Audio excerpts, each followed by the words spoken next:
On Outback Truckers, Turbo's on a mission. World domination. And on the warpath. Brain dead car driver. He's got no brains in his ass. As he takes the biggest gamble of his life. I could lose everything I've worked for. Steve Graham battles 1,600 kilometres of dirt, damage and dramas. So much for the dream run. And at the wheel of a monster load... Sometimes I think you need to be a contortionist. Glenn Waters faces disaster. We're stopping. In Townsville, Queensland, long-distance trucker Peter Titoff is getting set for a cross-country haul. To his friends and foes, the 48-year-old is better known as Turbo. He's a hard-driving, hard-talking... Jesus Christ, that's hot! Outback trucker. I've come from Brisbane to Townsville, done me drops, and from here we'll go straight through to Darwin. Turbo makes his living hauling mixed freight. Whatever he can, wherever he can. A mixture load is something that I sort of specialise with, is a bit of this, a bit of that, a bit of everything, not just a straightforward run-of-the-mill everyday load. Because anybody can do that. Well, I'm not just anybody. I'm me. I'm Turbo. On this job, he's moving 3 trailers of tyres, foam bricks, and a truck cab and horse trailer. Turbo will head west from Townsville through 2,500 kilometres of bush, farmland and desert to the city of Darwin in the Northern Territory. That's like travelling the length of the River Ganges, pulling 30 tonnes of freight. As a one-man, one-truck business, Turbo's competing with Australia's biggest trucking firms. But after 20 years on the road, he's decided to go head-to-head with the big boys. New girl, and I've just taken over a new company. So now it's world domination for P&J Transport. I'm now at the stage where I'm actually going to grow the business to become one of the largest trucking companies in Australia. So gradually over, you know, a 5 to 10 year plan, get myself into, you know, 100, 200 trucks. I'm taking on so much because I don't want to be a little fish in a big fish pond anymore. I want to become one of these sharks that are in the fish pond. But that kind of fighting talk doesn't come cheap. Turbo's risked it all, buying 2 new trucks and 3 loading yards. You're looking at half $500,000 in buying out this business and setting it up, and that's just in gear. Then I've got to turn around and I've got to start, you know, I've got to put fuel in it. I've got wear and tear, registration, insurance. I've got to make sure that all the freight's on there and the freight keeps getting loaded all the time. Every time those wheels don't turn, you don't make money. With everything on the line, Turbo's beginning the biggest gamble of his life. I could end up losing the lot. That's the biggest risk. I could lose everything I've worked for. And that's a chance that I'm willing to take.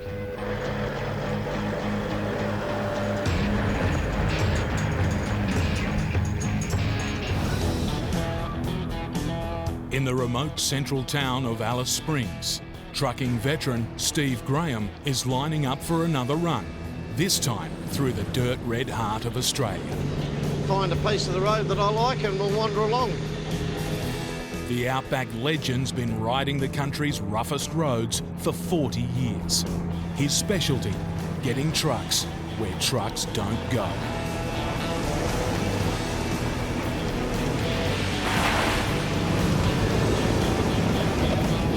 This is seriously bad news.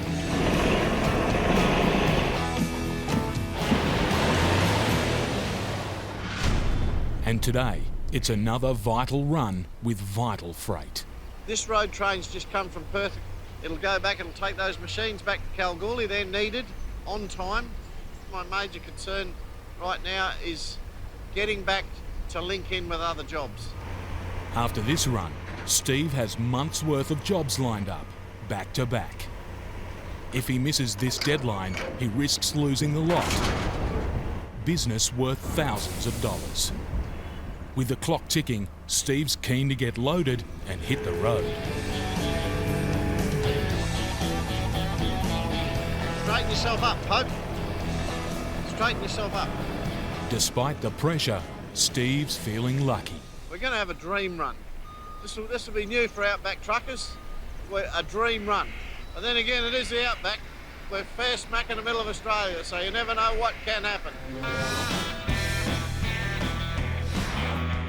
From Alice Springs, Steve's dream run will take him to the town of Kalgoorlie, in Western Australia's gold mining country. He's been hired to haul 40 tonnes of building equipment through the guts of the Outback, crossing 2 states and 1,600 kilometres. In Europe, that kind of distance would get you clean through half a dozen countries. Over the next 3 days, Steve will be lucky to see that many cars. Time and Steve's other jobs won't wait, but as he's about to leave, there's bad news from the freight owners. If that's the way it's got to be, then Lionel, that's the way it's got to be. That's the way it is, mate, unfortunately. So we're waiting for some parts to come in. One of the machines we're taking back to the west needs some repairs, so that's what's holding me up till tomorrow now. Waiting for the parts puts Steve's tight schedule under even greater pressure. And there's more bad news from the freight owner. Steve's to lose a third of his load. There's been a sudden decision made by the customer that these containers that I bought in here might be required in Darwin, but it's very frustrating because it cost me a third of the freight. Steve's lost time and now money. Dream run, dream run. I'm not feeling like I'm living the dream right now. It's gone back to normal trucking nightmares. With his dream quickly turning into a nightmare, Steve still has to cross half of the world's largest island. In the snowy mountains of New South Wales, it's the start of another day on the farm. But this farm's a monster. At the isolated peak of Boco Rock, work's underway to build a vast $360 million wind farm. Driving the project are heavy haulage experts Rex J. Andrews Transport. It's their job to deliver 67 huge wind turbines to a mountaintop construction site, piece by massive piece. For Operations Manager Mark Shiberis, it's a monumental challenge. Probably a 12 months lead up work before you even transport your first component. We get a start date and then we just got to make it all happen. We go down and we talk to forestry, use their roads, scope it, do surveys on bridges, surveys on the road. It's a mammoth job where the numbers are colossal. Mark's team will make 536 trips, covering 70,000 kilometres, hauling more than 10,000 tonnes of components. The components are all made overseas, so they come in by ship, down to the wharf, we unload them. We bring them up here, we reload them, and then we can truck each component to the wind farm. Starting at the port of Eden, it's a 160-kilometre run to Boco Rock, making a 2,000-metre climb into the heart of the snowy mountains. 6 times a day, 6 days a week, for 6 months. First out of the gate today is a 55-metre turbine blade. 41-year-old lead trucker Glenn Waters is at the wheel. Rightio, we're on the move.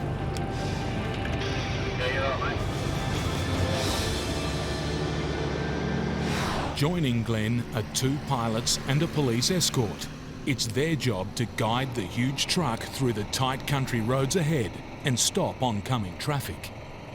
And with a load this big, even leaving the yard is a headache.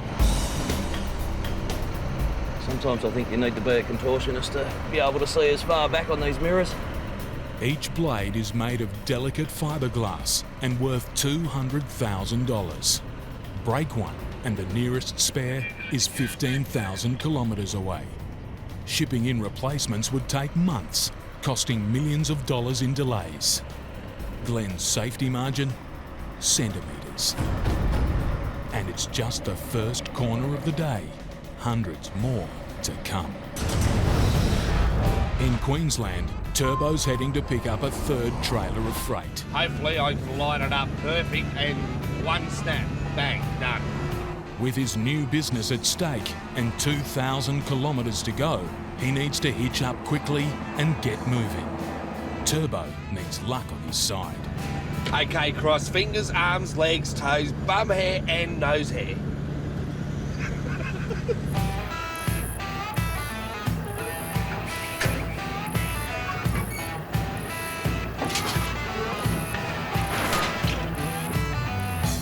I've earned it.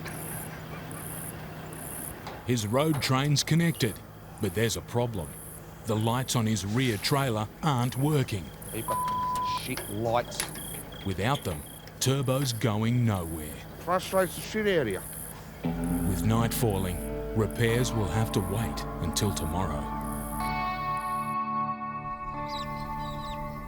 Next morning, time for repairs, Turbo style. Zip ties and duct tape. Just got to chase the problem, see what's going on. It's not this plug, I've just pulled this one apart. It's shit I don't need to happen right now. Why can't everything just be automatic? A faulty plug seems to be the cause. I'll go get a plug. Only problem, Turbo's out of spares. To find one, he'll have to hitch a ride to the nearest store, 60 kilometres away in the sleepy town of Julia Creek, where it's Sunday morning. It's a simple $20 part, but if Turbo can't find one, he'll miss the deadline on a priceless job for his new firm. I'm chasing a 7-pin round plug for the trailers. There's word of a local mechanic who might be able to help. All right. Only problem is... Righto, boys, this show's on the road. In Alice Springs, Steve Graham's finally got some good news. The missing parts for one of the machines have arrived. See you, boys. Well behind schedule and with thousands of dollars of work on the line, Steve's 70-ton, 53-metre road train can finally roll out of Alice and hit the tough roads of Central Australia. I've got a couple of thousand Ks in front of me. About 1,200 of it's dirt. And Mother Nature and dirt roads have got their little wicked ways of playing all sorts of horrible tricks on you. So we'll see how we go. Steve can only hope the weather gods will be kind. I'm still comfortable with my time to get to Kalgoorlie, but I can't afford any hassles out there. There's been some talk about storms and stuff out there. On these roads, heavy rain can turn dust into mud in a matter of minutes, and mud means the risk of getting bogged. While the distances are huge and the risks great, the rewards can be spectacular. And there it is. That's the big Bundi, the big kahuna. The Rock to Australians should be like Mecca is to the Muslims. I think every Australian should make a pilgrimage to the Rock. It's something well worth seeing, and it's part of our heritage. It's part of Australia. You know, I've seen the Rock hundreds of times, but every time I see that Uluru again, it brings a smile to my face. Even for a veteran like Steve, the spectacle of Uluru can be too much of a distraction. Bugger, this is what happens. I get carried away by the Rock and I'm about to overshoot my turn off. I've missed it. And there's one thing we do out here with the road train. If you miss a corner with a road train anywhere else, you've got to go around the block. And if you miss your corner with a road train here, you've got to go around the Rock.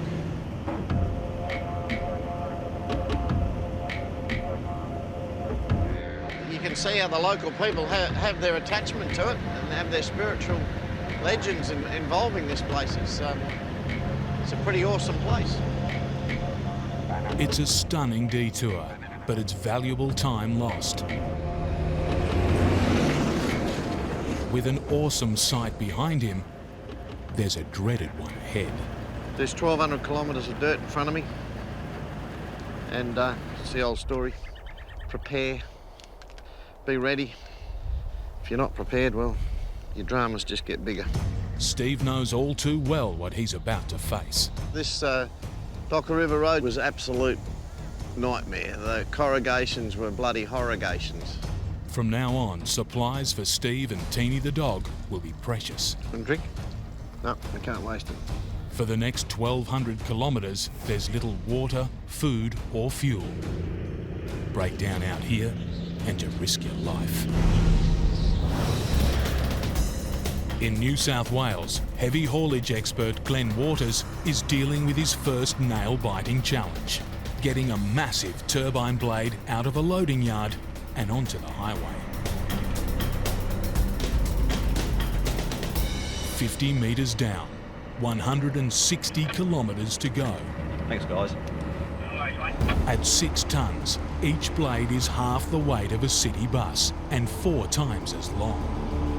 Hauling one is a huge test, even for the best. Yeah, it's an eye-opener getting used to these longer loads. You're always thinking about different things as you go along. Take a bit more of the road and be on the wrong side on some of these corners more than what you'd like to be. Sometimes with this job you feel like a circus clown, the amount of head movement that you do watching one mirror to the other to make sure everything's tracking nicely around the corners. Boss Mark is in the rear pilot car. After a year planning this job, he knows the hazards all too well. Our biggest concern on this main road is meeting a heavy vehicle on a bad corner where we need to be on the wrong side of the road to take that corner. While oncoming traffic is a constant hazard, Mark and Glenn face another big problem: getting a load that won't bend down a road that does. Overall length of this load's 55 metres in total. It's on par with your road trains, but you don't have as many articulation points.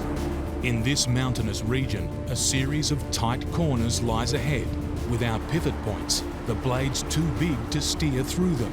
The only way Glenn can make it is to separately steer both his truck and the rear trailer. It's got a little petrol motor on the back with a hydraulic pump on it and 2 rams so that the trailer can steer left or right. I've got a little switch down here to steer myself, and I get my rear pilot to start the motor up for me. Makes life a little bit quicker. Gonna go auto start there for me, Fergie? Yeah, auto start, mate. Thanks, mate.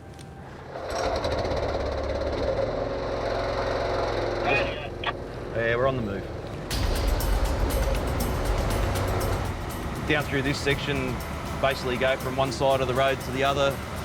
The truck will be on the fog line on the wrong side of the road, and the trailer will be tagging down on the other side. As he approaches hairpin bends, Glenn must keep both his prime mover and the trailer on precisely the right line.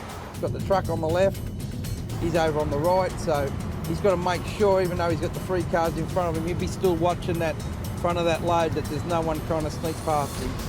These corners are tight. You're going from, it's like a big long sweeping dog leg. So you're just steering and at both ends. Taking up the entire road, he's relying on the front pilot car to stop any traffic.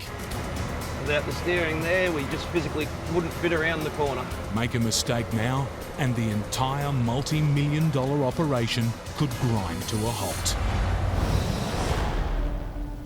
On a sleepy Sunday morning, Turbo's $300,000 road train is stranded, in need of a $20 part, behind a mechanic's locked door.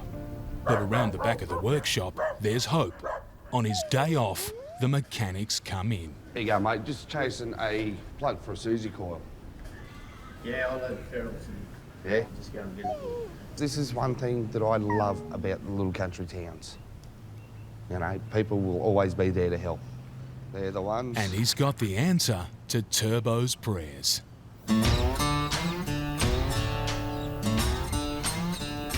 And that's how we rewire.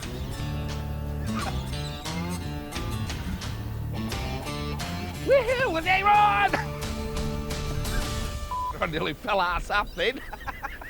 With the truck repaired, Turbo can get moving. To make up lost time, he has a big day ahead.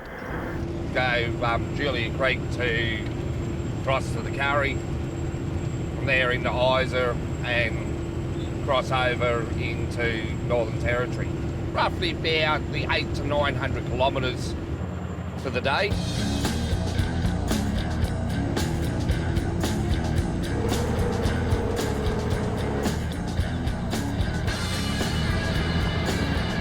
Such massive distances mean massive amounts of fuel. At this pit stop, Turbo will pump 1,500 litres of diesel into his tanks at a cost of nearly $2,500. While diesel hurts Turbo's wallet, It's the damage it does to his body which has more serious consequences. If I service one of the trucks and I get diesel on me, it affects me. I end up really crook.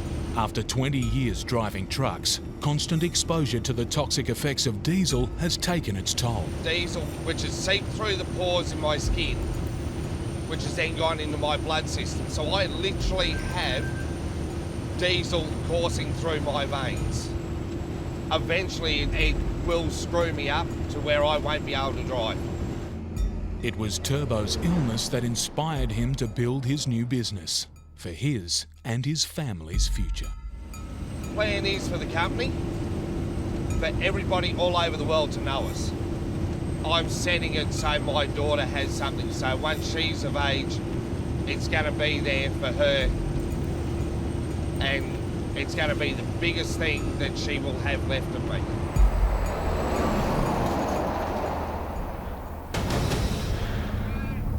On the edge of the Great Victoria Desert, an old enemy threatens to delay Steve further. I'm starting to regret those smart statements I made back in Alice Springs about dream run, blue skies and the sun shining all day. Anytime I say I'm going somewhere and it's going to be fine weather, it bloody rains. With his schedule already on a knife edge, bad weather could destroy Steve's chances of making the deadline on this job, risking thousands of dollars of other work. The normal fear with the weather is that we get enough rain that they close the road, and the closed roads cost me time. But another of his old foes has just as big an appetite for destruction. Corrugations.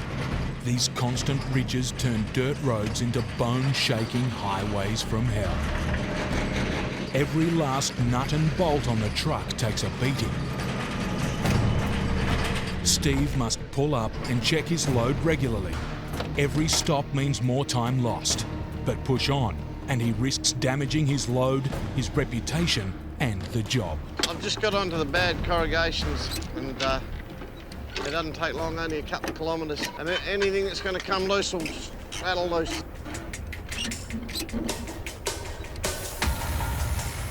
And it's not just the freight that's taking a battering. What I've got here is a great big stone cut. A tyre's been ripped clean open. Changing it here will eat up precious time and Steve's spares. Temporary repair. You know, I'll get the rest out of this tyre rather than put another good tyre on here and take a chance. First, Steve threads strips of soft rubber into the puncture. When the tyre's pumped back up, the air pressure should flatten the rubber, plugging the hole. But with air still pouring from the tyre, it seems one plug's not enough.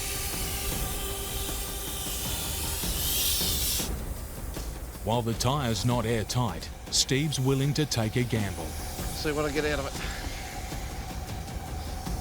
As he's getting ready to go, Steve spots another victim of the corrugations. That is a serve yourself right, you know. I meant to take these plugs yesterday, I didn't, and one's dragged and buggered itself. Steve's kicking himself. He should have taped up the trailer plugs before heading onto the dirt. I know how bad the road can be. I know what the corrugations are like, and I know that you tape your plugs, and I looked at them yesterday and thought I better put some tape on that, and thought, no, she'll be right. He now has no rear lights. Out here, no lights can be deadly. If he's to carry on, he must fix it. Everything got a good shake up back there. Just so much for the dream run. Stranded, Steve's bleeding air, time, and money. Tackling hairpin bends on a mountainous country road with a monster 55-metre load, Glenn Waters is working overtime. Trying to watch everything at the same time. Got the road closed with the pilots and the police. After conquering the first part of the hazardous journey, there's one final turn onto the main highway. With a load that won't bend, it's a constant battle. One small error of judgment could spell disaster. You've got to be fairly crucial on your line to keep it all flowing and moving smoothly, otherwise anything can go wrong. While Glenn's in control of his truck, there's one thing he can't control: other drivers. I've had a couple of close calls on some of the blind corners. You don't like coming around the corner halfway on the wrong side of the road trying to get the load around, and a car comes scooting around the corner. It makes for a very interesting time. It's down to Glenn's pilots to clear a path for him, but in forest country, he's not the only big rig on the road. This log truck has pulled up on the side of the road because he knows that we need all the road through here. And to be honest with you, these logging truck blokes have been really, really good on this job because, you know, we hold them up a bit and we're coming into their territory. It's really, really been good that these blokes have come on board and been really helpful because it's made our job easier. But not everyone is on board. Up ahead, a log truck has ignored the pilot's warnings to stop. It's heading straight for Glenn. We're stopping. Yeah, you got sort of one coming up behind you there, Mark.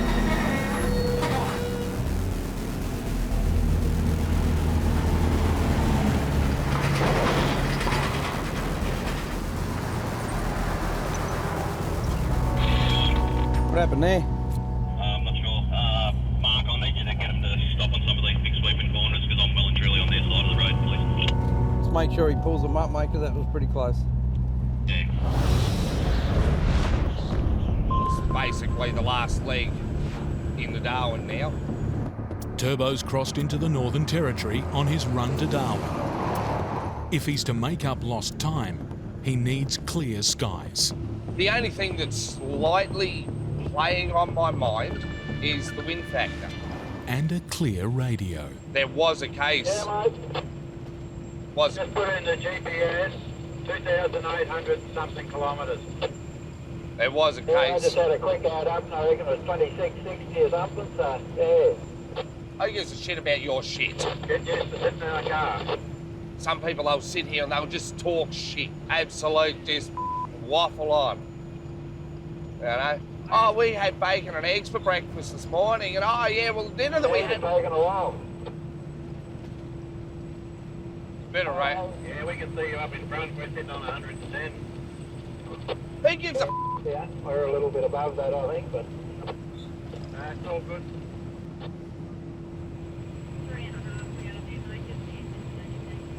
That's why you don't talk shit on the radios.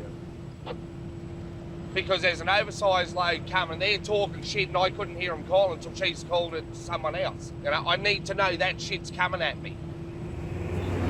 You know, the edge of the road just caught me the last second. You're right, mate. Have a good one, eh? With the dramas behind him, Turbo can cool down to his normal, relaxed self. Brain dead car driver's got no brains in his ass. Pull over, let me go past you. 130 kilometre an hour speed zone, and he's doing 70. Plenty of opportunity to pull off, and oblivious to me being behind him. Hasn't once looked in the mirror. And I can't overtake him because we're in bends, climbing a hill. Just because they're on holidays, they think that I've got all the time in the world for them. To drive up here, they need to learn to drive in these conditions. We're all out here doing a job and we need to know what's going on.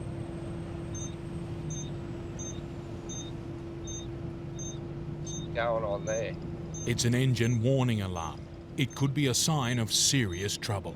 Just come in the engine shutdown. Why? I'm going to pull up. I'm going to throw the bonnet.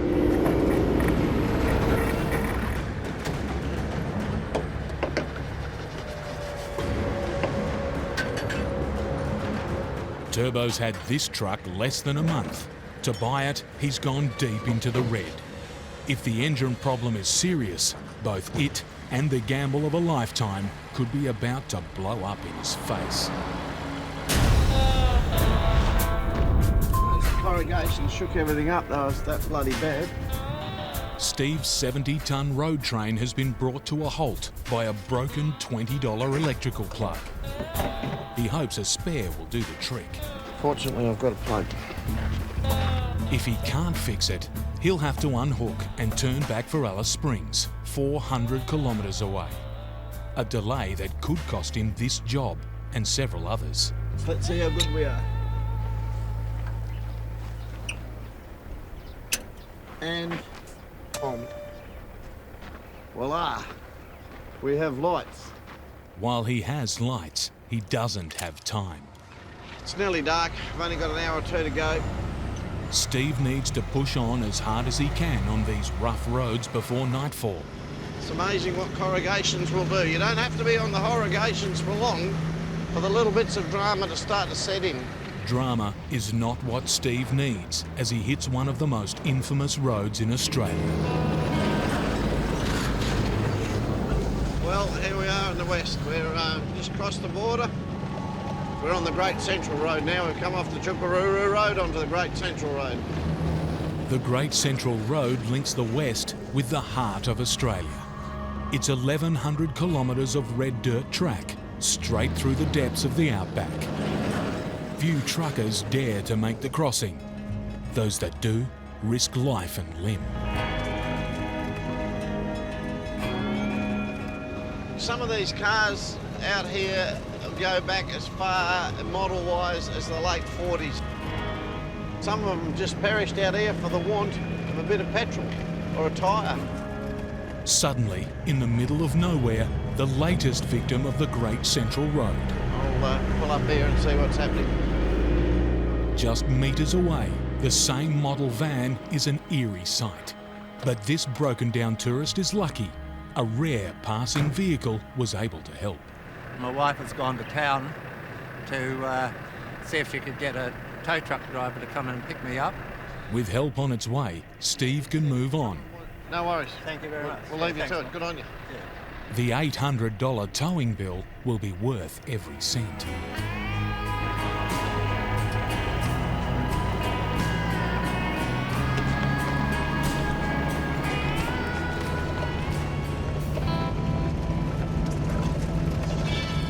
It's been a long, tough day. Finally, Steve can pull up for the night.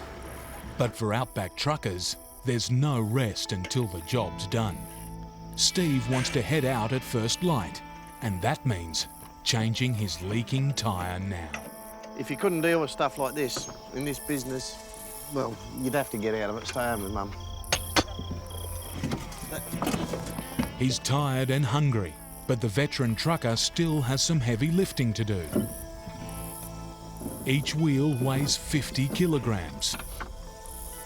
On a bad day, they can take an hour to change.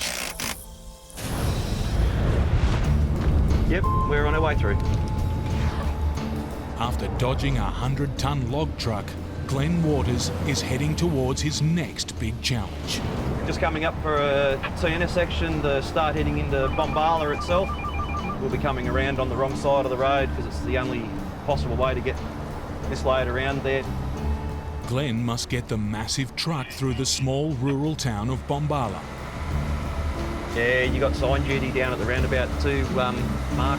Here, he faces a completely different set of hazards. They dodge the traffic islands, cars reverse parking, and pilot will shut down the roundabout. It's quite a sight for a sleepy rural town.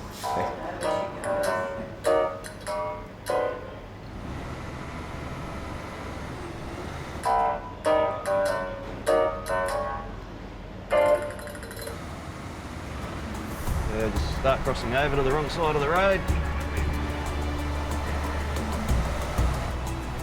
The biggest obstacle is a sharp left at a roundabout. In this monster, it's like threading an elephant through the eye of a needle.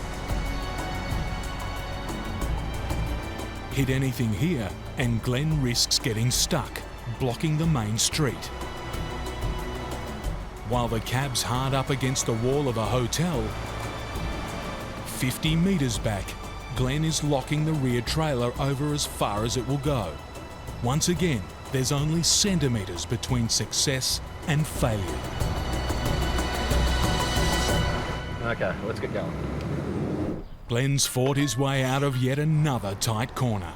He's now on the home stretch.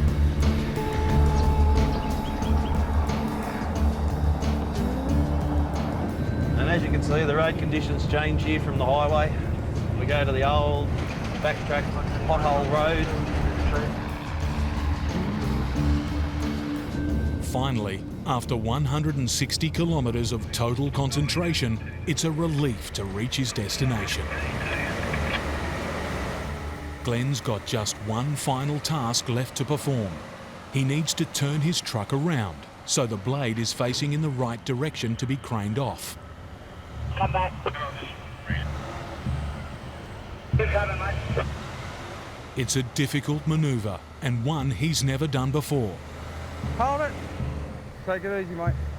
Making it even harder, a contractor has left a huge cable drum right in Glenn's path. Get that cable drums there. Hold it there, work. How's the cable drum at the back? Gotta go back, Fergus. Yeah, but I can't get him back in there now. Going up the jack side, that front end, mate, push it around. I've got a cable drum here that I can't.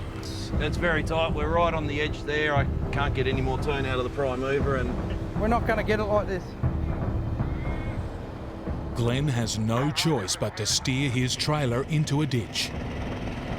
They're just trying to juggle it because we've got drainage ditches down here, so... Not only does he risk getting the truck bogged, but it's putting the trailer under extreme stress. Well, if there's any more pads like this, you're going to have to make road wider. You're going to break one of these trailers. It's pulling the turntable off when it twists like that, and what it's doing is just rocking it up too much, and doing this isn't good for it. To make matters worse, the next blade is running just minutes behind Glenn.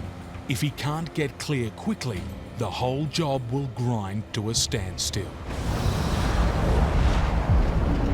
A warning alarm has forced Turbo to check for damage on his newly acquired truck. I've just popped the cap. It's got plenty of water. Now all I'm doing is I'm having a look to see if I can see anything.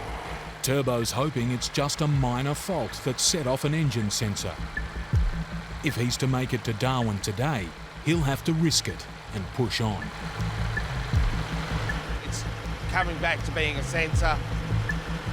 Only thing I can do is keep an eye on it. I'll get to Darwin, I'll get it on a computer in Darwin, and it will tell me exactly what it is.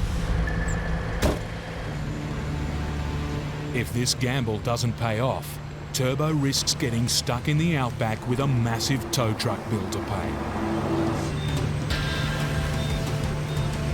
And it's not looking good. Come back again, it's got to be, say it's a sensor. Despite the risks, Turbo keeps going. He still has 500 kilometres to go, and daylight is almost gone.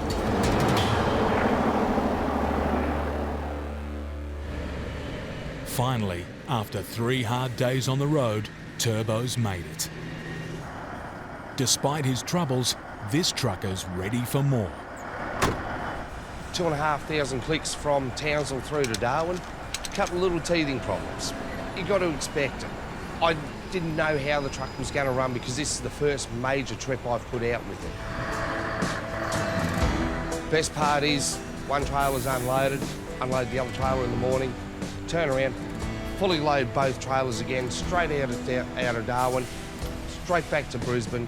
So I'm happy.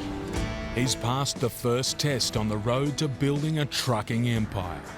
It's the end of this journey, but just the beginning of a far bigger one. It's dawn in the Great Victoria Desert. He's had little sleep, but Steve wants to hit the road as early as he can to make up lost time. He can't afford any more delays and needs to make sure his old engine is ready for the last push. I'll just make sure everything's pretty right with this truck.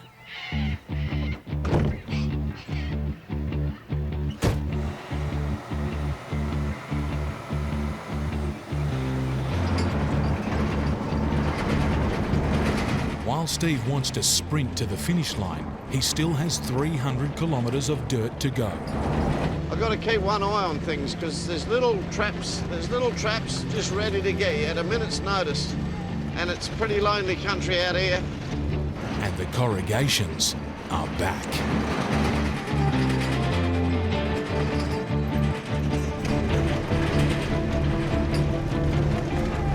The bitumen can't come soon enough. And that's her, that's bitumen, that's the good stuff. Nearly 1,200 kilometres of dirt behind us and, I don't know, 12 billion corrugations. And lots and lots and lots of cars that never made it. Despite the battering, Steve survived the dirt. And we'll head into some civilisation, a shower and a feed, to sit down and feed that someone else cooks somewhere will be nice. After all the delays, he's made it on time. You like getting a job done and you like getting the freight in on time, tidy your gear up and get some maintenance done and go and do another one. If life could be like that all the time, it'd be a pretty good life.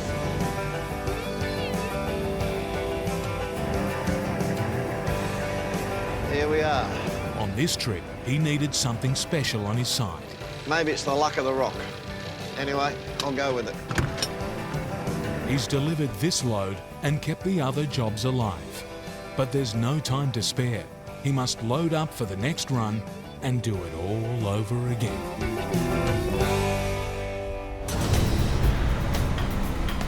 Play forwards and backwards until we can get the back around and up. Glenn Waters faces a super-sized dilemma. We're going to steer it from the back. Just hold it there. And go forward steady. Glenn must painstakingly shift his 55-metre load back and forth, inch by inch. Push too hard and he could damage his rear trailer. Or bog his truck in a ditch, bringing the whole job to a halt. That'll do your work.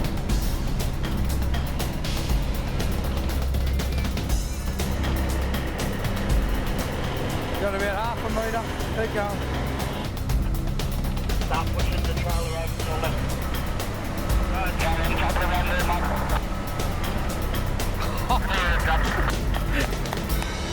Okay. At last, the 33-point turn is done. Right. Much to the relief of the whole crew. That channel 24 was entertaining. So was that corner. Time for the construction team to get to work.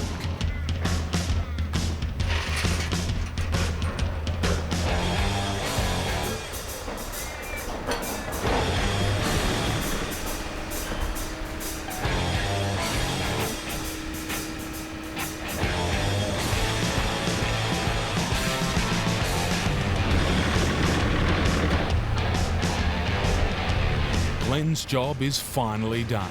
This is the end of this load. Close it up and we're off for home. At least for today.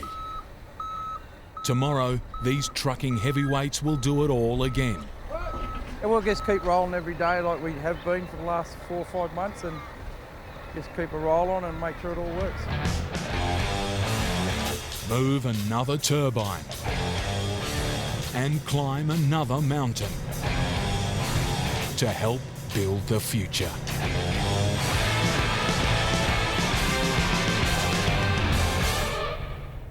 On Outback Truckers, Matt Adams rides a volatile load. He broke my nose, my eye socket, my cheekbone. Into a world of trouble. This is not what you want to hear. Yogi tests his truck and his patience to the limit. And the Stevens brothers battle the backwoods. Too wet, slippery. And the bogs. Soft as ink, like butter. To rescue millions of angry bees. In a remote corner of New South Wales, Matt Adams is preparing for his biggest run of the year. The 41-year-old's been driving the big rigs for 22 years, but he's no ordinary trucker. Go get some horses saddled and go and get some bulls in. Matt's passion and his business is rodeo. He makes his living supplying the baddest bulls and the rowdiest horses to Australia's professional rodeo circuit. You got the highest calibre of bull riders in the country and all from all over the world. I rode bulls and bareback horses for a lot of years. They're very smart animals and they really do play mind games with you, you know, if you let them.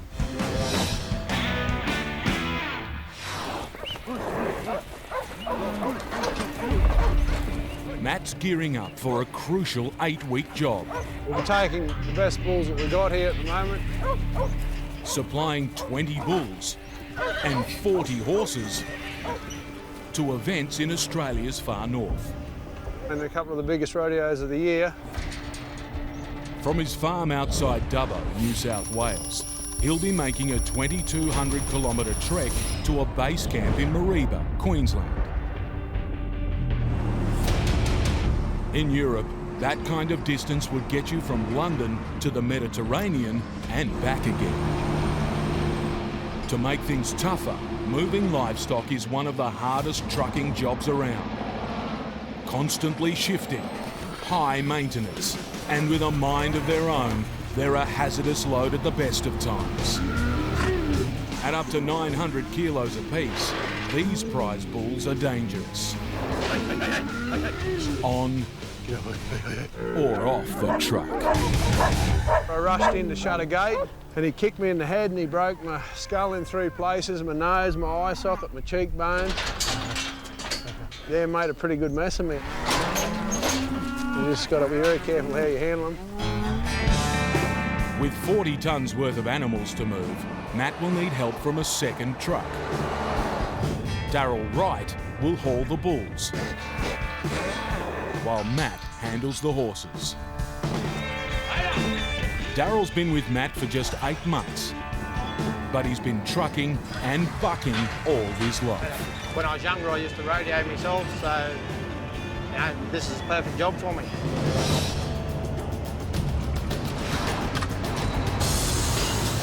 Matt and Darryl still have 3 trailers of horses and bulls to load. But after last-minute delays, they're already running hours behind schedule. For some reason, it always seems to be a bit hectic getting out of home.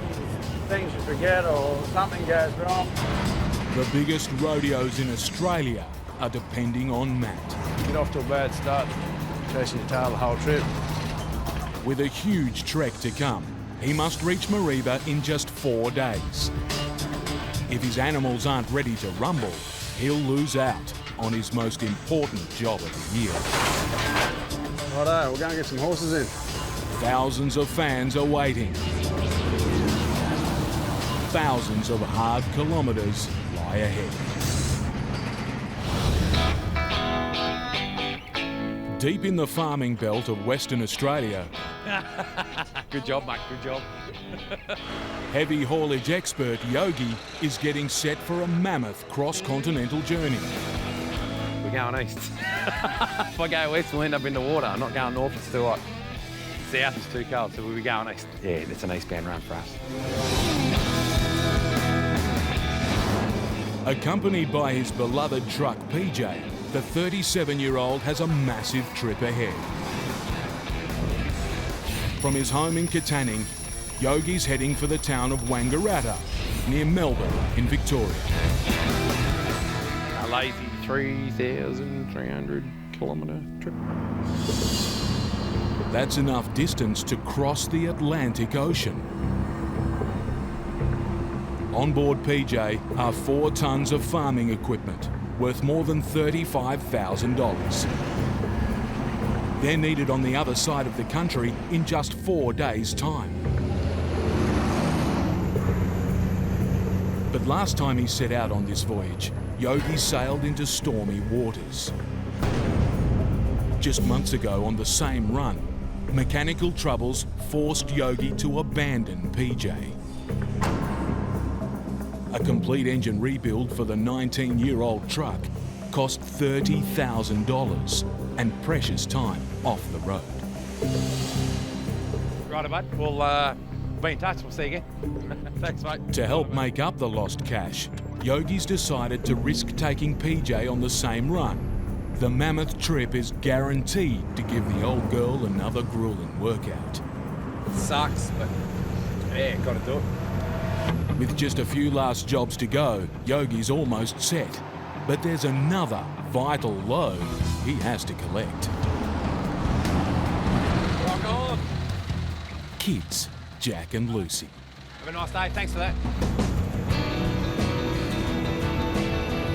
Trucking is the Kendall family business. That means sharing Dad with the road. So your kids know that I'm like going away for a couple of weeks? Did I tell you that? Yogi's wife Amanda works too, as an oversized truck pilot. Oh, just wait there, right? Wait there. Splitting your time between work and family is never easy. It's a juggle. Amanda's working, I'm working. Today, Yeah? Yogi's balancing the kids When Mum rings, answer it if it rings, all right? and some tricky freight. Might fit. Ooh, get in the hole. Thankfully, Amanda arrives to share the load. Hello, darling. Trucking can be tough on the whole family, Mum, Dad, someone on that to get out. but it's part of life on the road.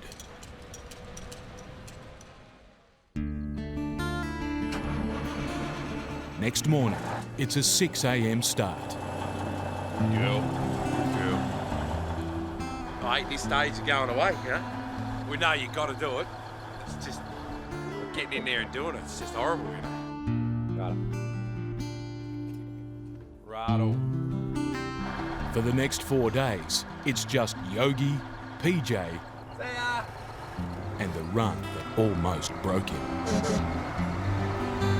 More K's and more day.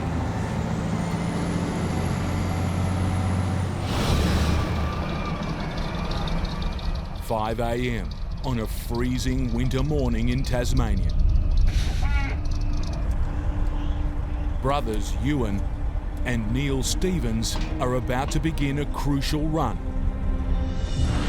deep into the heart of the island wilderness. It's a big day today. We've got a long way to go. It's 5 hours travelling in there. It's all hills up and down. The Stevens family business is honey, and honey means bees. Millions of them. Twice a year, Ewan and Neil must move all their beehives between their winter and summer homes. Last summer, they took on a gauntlet of mountain passes and treacherous dirt tracks. It is very tight squeeze. Sometimes I think we're mad bringing a semi down here.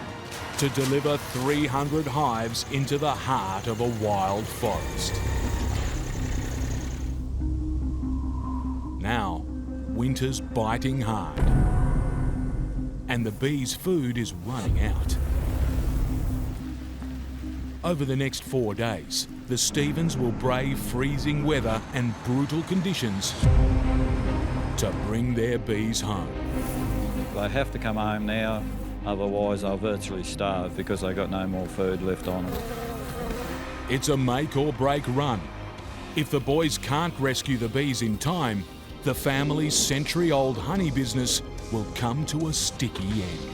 There's a lot of effort goes into them bees, and each one of our hives is like our own family. They work well for us, so we've got to look after them.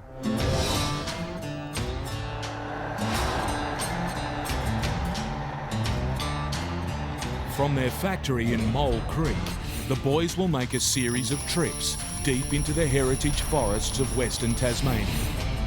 In all, they'll rack up more than 1,200 kilometres, carting 60 tonnes of hives. The Stevens operate a fleet of trucks, many of them vintage. Today, Ewan's behind the wheel of his favourite. I call her Old Faithful. She never lets me down.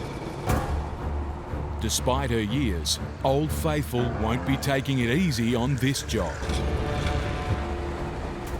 Ahead, Ewan and Neil's trucks will face winding mountain passes, harsh dirt tracks, and potentially lethal black ice. If you hit black ice, you virtually lose control of your truck, so you try and keep it straight, don't touch your brakes, and start praying. I've had some nasty experiences in ice. I've been going down the road sideways, and I've got out of the black ice and the truck stood up on its left-hand side wheels, rocking, waiting to fall over. Arduous and potentially deadly. For Ewan and Neil, it's set to be another epic battle for their bees. In New South Wales, Matt Adams and Darryl Wright need to load 40 rodeo horses and 20 bulls. All of Matt's animals are precious. But there's one who's a star performer. 850 kilos of hard-kicking hell. Sports machine.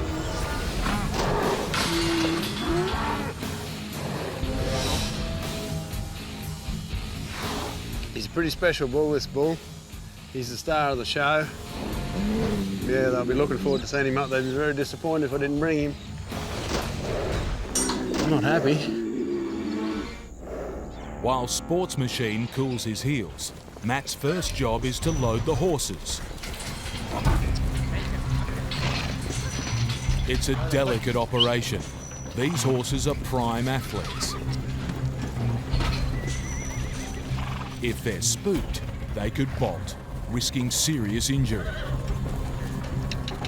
Load up, come on. Matt's keen to load up quickly. Load up, hey. But suddenly, Mate, the stress levels are starting to go up. One of our best young horses has escaped. We've got to take 2 old ones back and try and get him back in. Not the start I was looking for.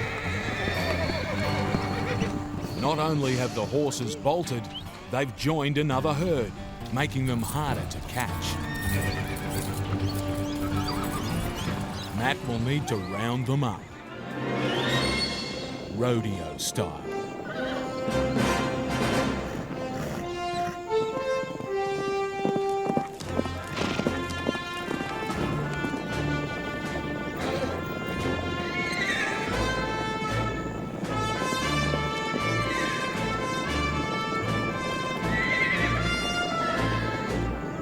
The runaways are finally corralled. Young horses, they will create chaos. But the lost time gives Matt a major headache. Every night, his animals must be unloaded and rested. This delay means he'll struggle to make tonight's stop in time. When you're in a hurry, everything takes twice as long. I tell you it's going to take an hour. It's been taking 3, but anyway, this is life on the road with rodeo stock, I suppose. Way behind schedule, Matt's had to make a big decision. If he's going to make up time and rest the horses, he'll have to go on ahead, leaving Darryl to load the bulls alone. And the star of the show is in no mood to go anywhere. Yogi's into his 3,400 kilometre trek across Australia. But his biggest test lies ahead. About to start the magical paddock.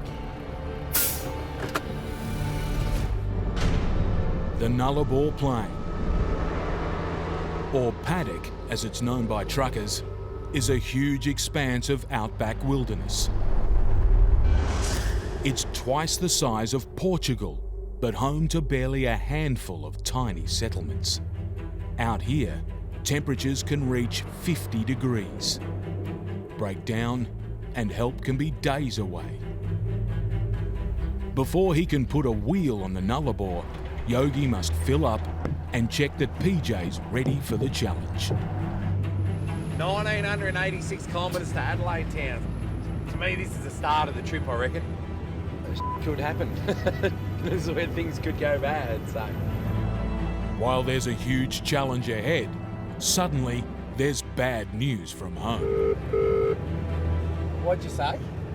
Said I'm just about to take Jack up to the hospital. Why is that? He just fell off the swing and I think he might have broken his arm, so they said I need to take him up there to the hospital.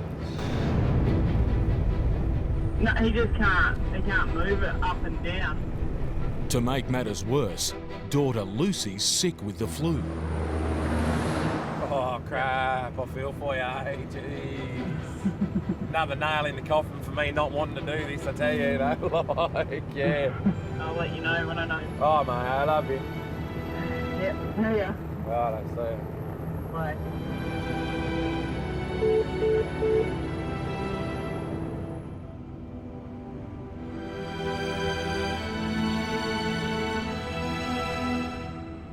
It was a tough call to take this trip. Like, I feel for Amanda. She's just got to deal with all this now, and you know, you sit out here and you're helpless. You're absolutely helpless, you know. Now, with every kilometre, Yogi's getting further and further from home. In Tasmania, bee truckers Ewan and Neil Stevens have reached the first stop on their vital 4-day mission. While the first 150 beehives are loaded smoothly, ahead lies a much steeper challenge. The trucks must climb a gruelling set of hills, made even tougher by days of winter rain. Ewan will have to push his vintage truck hard to make the climb. Behind, Neil has a more modern rig, but he's taking nothing for granted. Very steep in here. It's got a lot of loose rocks and it's gone fairly muddy and underneath. If you get stuck halfway up around the corner, it's going to be very awkward to back down out of it, nearly impossible. They've reached the steepest point of the climb. Both trucks will need to give everything to make it up the hill.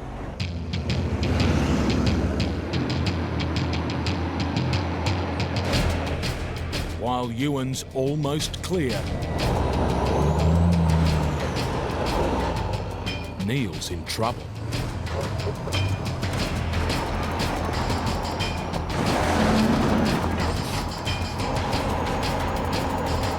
We've got in the mud here. The loose rocks and wet dirt have stopped Neil in his tracks.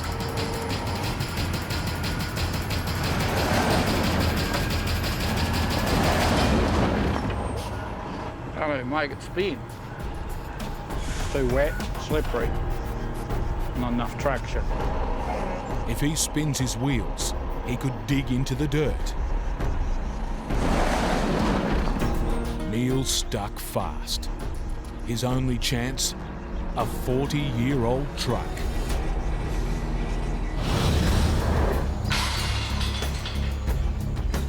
Darryl Wright has his hands full loading a Star Rodeo bull alone. This bull's sports machine. Sports machines as mean as they come. Built like a tank, he's been ridden just once. If Darryl's to load him and stay on schedule, he'll need to put life and limb on the line and go toe-to-toe with the beast. He's not in a very good mood today, so could be a bit exciting trying to get him on.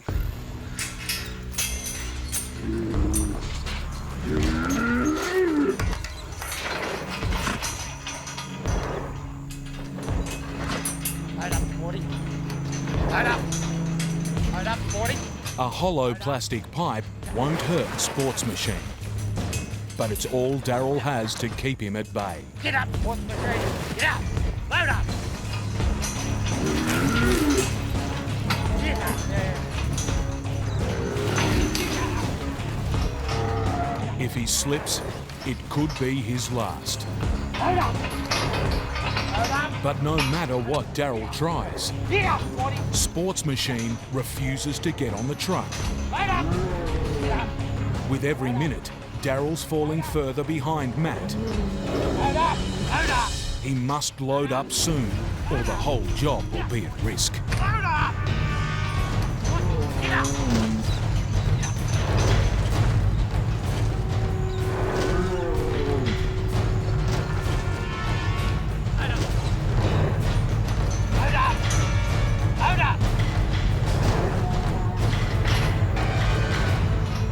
Finally, the battle of wills is won. But there's still another 19 bulls to load, and Matt's long gone. If the rest of the bulls are this much trouble, Darryl won't be hours, but days behind. On a treacherous Tasmanian hillside, Ewan Stevens must rescue his stranded brother Neil. Just bring another truck back to hook on to help me up here. It's down to Ewan's 40-year-old vintage truck to pull Neil up the hill. Yeah, we've had a lot of heavy rain the last 6 to 8 weeks. And it's got a bit soft, so we're going to hook on and drag it up. Ewan's ready. You right now? Yep. If Old Faithful can't make it, both trucks will be stuck, risking the whole trip and millions of cold, hungry bees.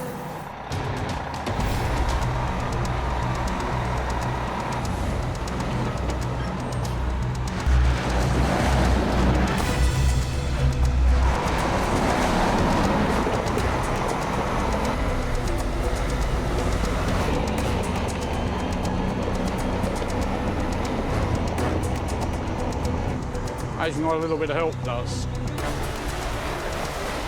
When he gets a bit of traction, it lets me go a bit, and it's like a big elastic band. We help each other up there, me brother, and we help each other out. Despite her years, Old Faithful's got the job done.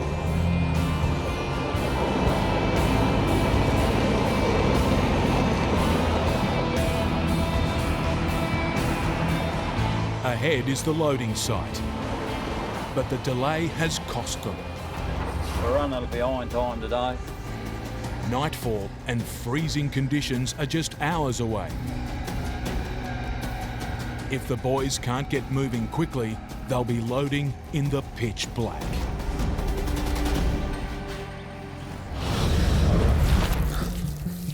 On the vast Nullarbor plain, Yogi's woken to serious news.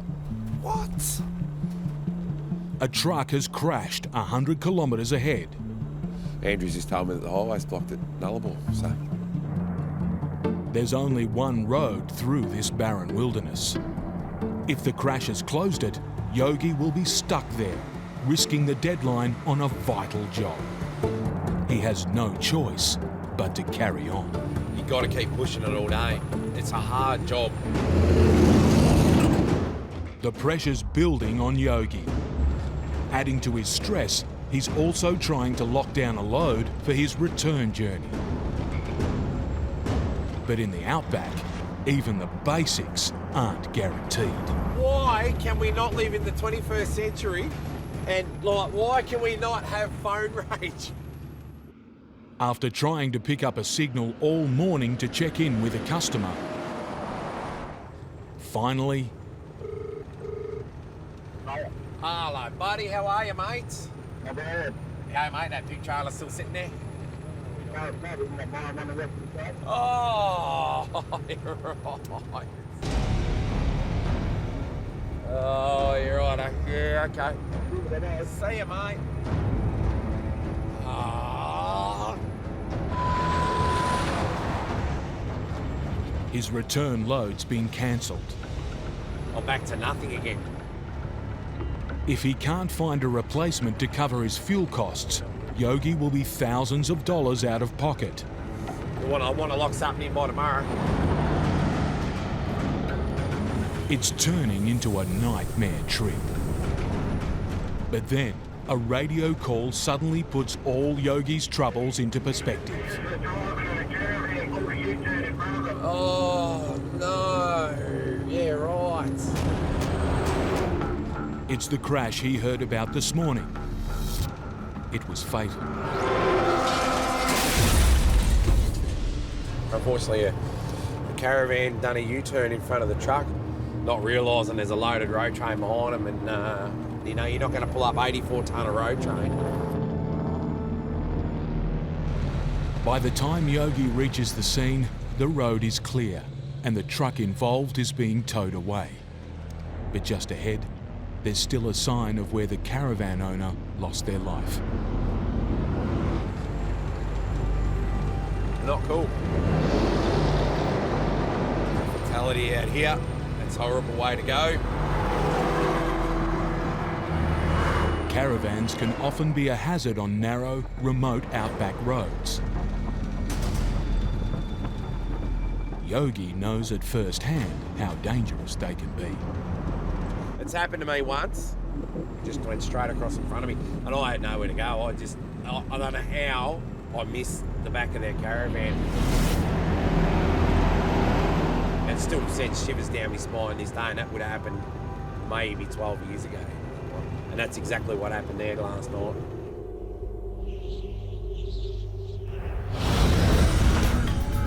The Stevens brothers are pushing hard to hit the road before nightfall.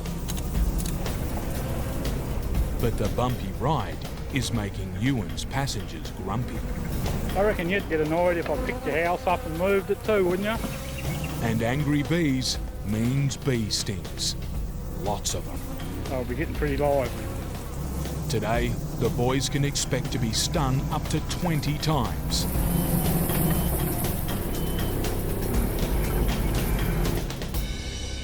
With the trucks loaded, the boys need to get moving if they're to make it home before dark. It's a bit of a worry because I don't like being on these roads too late at night because they've threes on you. While they're soon out of the forest, another hazard stands in Ewan and Neil's path. A tortuous mountain pass.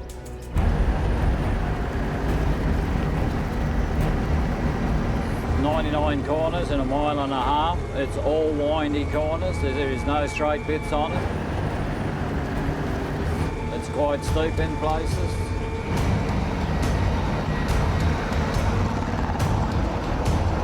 So you're down in the low gears all the time, with your foot through the floor. It's a challenge. The tight, winding roads are a constant threat. But worse still, Ewan has no idea what's coming the other way. These are blind corners and you can't see around them, so you take it with caution and hope no one's cutting it. If they are cutting it, you head for the ditch and hope they miss you.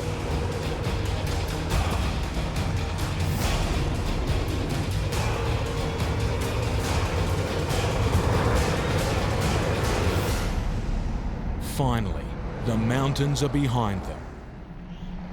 But it's late into the night before the boys arrive home. We'll get up in the morning and go again. Tomorrow, they'll head out to unload their bees on a remote patch of farmland. And with heavy rain forecast, they could be in for another hard day at the office. On the edge of the Nullarbor, a radio call has Yogi on alert. A massive, oversized truck is coming his way. He needs to give the bigger truck a wide berth. Heavy load, they called us to sit on the edge of the black, that's fine. It's a routine manoeuvre. Slow down, move over, keep going. But then up ahead,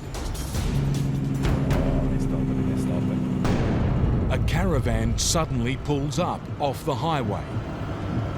Yogi's 25-ton rig can't just stop on a dime. It's a dangerous situation. Yogi's committed. He must keep moving.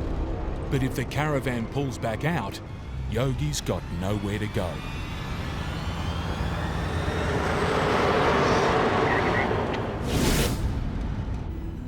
If they're pulled over, have they seen what's behind? Have they looked? If they might not have looked.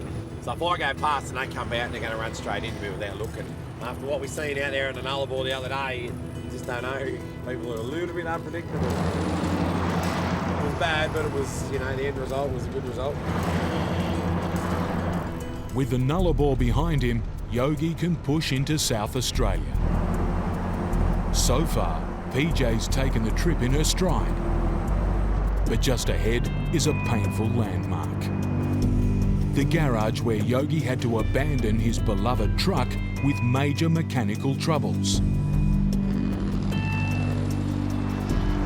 After a $30,000 rebuild, Yogi wants to take PJ in for a checkup. Fix the fuel gauge, probably do a front airbag, because that's weeping a bit of air, and get a service on the big horse.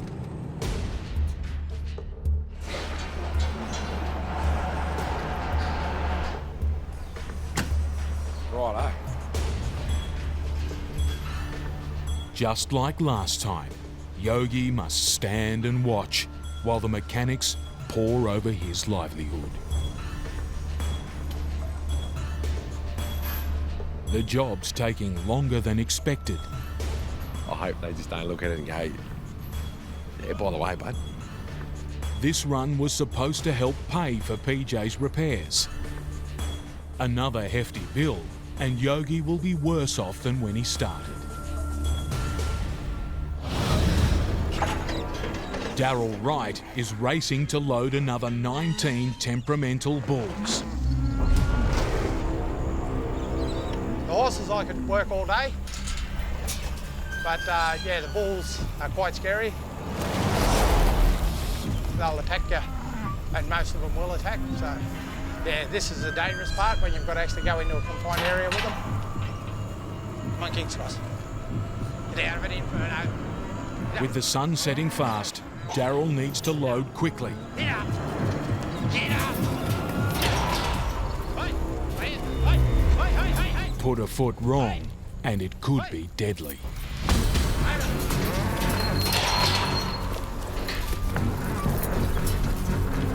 Take down. Hey, load up. Load up. Hey, get up. Hey. Get up. Load up. Load up. Get up. Hey, get up.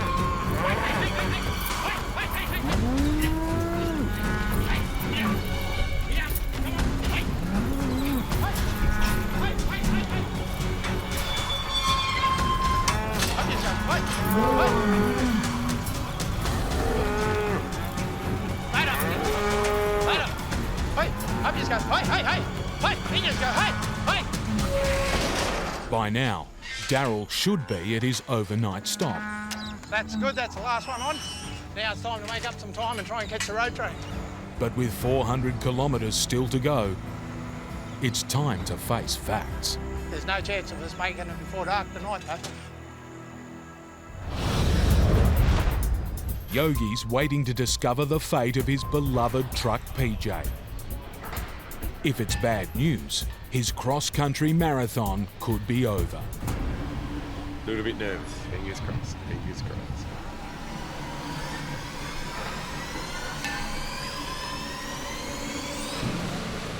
Finally, the word's in. No worries, eh? No worries. PJ's been given a clean bill of health. PJ, you would say, is A-OK. After months of pain and thousands of dollars, at last, Yogi has peace of mind. That's a good result. We're feeling pretty good about that. Yeah. As he crosses the border into Victoria, this delivery's almost done. And Yogi's ready for the next one, no matter what the load may be. The only thing I haven't delivered is a baby. And I'll have a red-hot crack at that.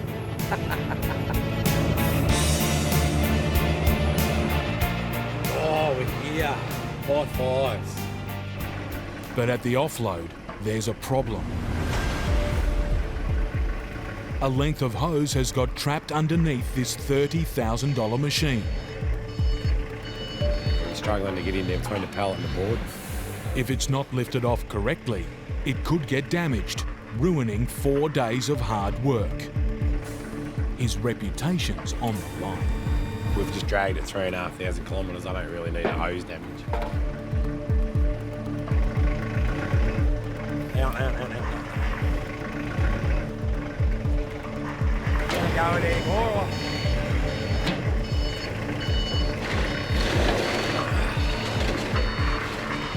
Try and balance that.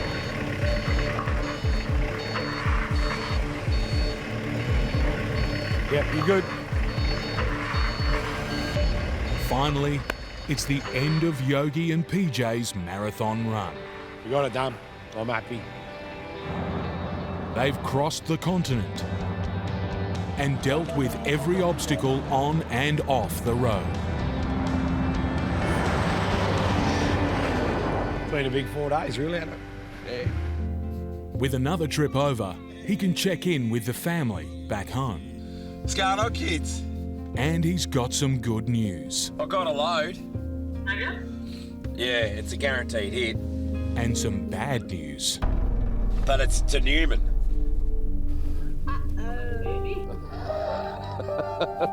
Newman's almost 1,500 kilometres from home. I might be away for another couple of weeks. That'll make it nearly 3 weeks away. Yeah, I know. It's a tough choice for a family man. But to keep the money coming in, this Outback trucker will be taking the long way home. In Tasmania, the weather forecast has come true. The Stevens must unload their full trucks on farmland. Heavy rain is the last thing they need. We're here. Looks a bit wet for my likings. The ground is saturated. There's no way they can risk taking the trucks into the mire. I am worried about getting across the paddock. I've been stuck out there many times. A forklift and a ute will have to carry the bees the final few metres of their journey. They'll need to make 2 trips. And the signs aren't good. It's a bit wet. Hopefully we don't get stuck, but we could. There's no bottom out here. Once you break the surface, you go straight through it. Just a big spew on it. Sure enough, the ground's cutting up badly and the bumpy ride's annoying the bees. Stir them up a little bit, make them a bit crabby because of the vibration. After crawling through the mud, it's a relief to reach the drop-off. But their heavy vehicles have chewed up the surface. Getting another load in will be twice as hard. But as the boys head for the next load,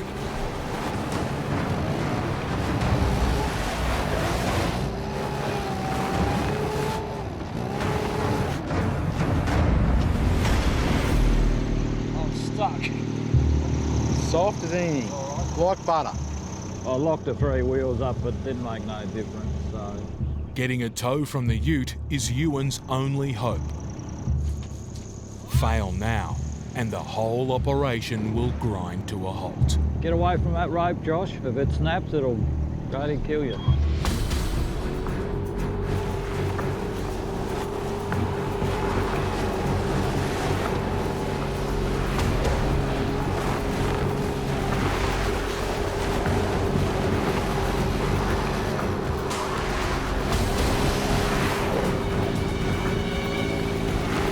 While they're out, hauling another load through this minefield will be a nightmare. The fork's got quite a load on it. With 24 hives on board, Ewan tries to pick another route through the mud.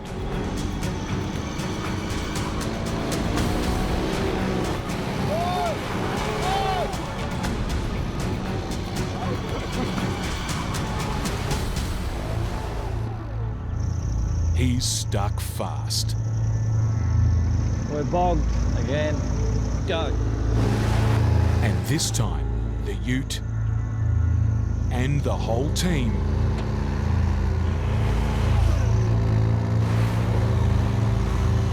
are powerless to help. Ewan's marooned, halfway through his biggest job of the year. This just puts us way behind 8 ball. Back in the forest, millions more bees are waiting to be rescued. They're running out of food, with freezing weather closing in. If Ewan can't find a way out of this hole, he risks losing his bees and the family business.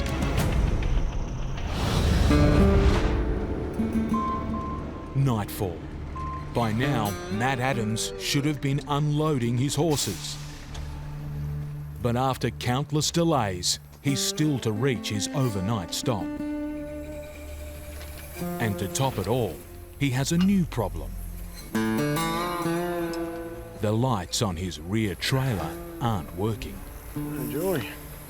No good. I might have to get a screwdriver and take this plug, I think. It's another headache Matt could do without. But back in the cab, there's worse to come. You're kidding me. A lot worse. 300 kilometres behind him, Daryl's come to a halt. What damage has it done? His truck's in trouble. The huge metal crate, which holds the bulls, has broken loose, smashing into the rear of Daryl's cab. It's actually resting against the back of the cab now. It's left a gaping hole directly over the rear of Daryl's prime mover. How much gap have you got there in the crate?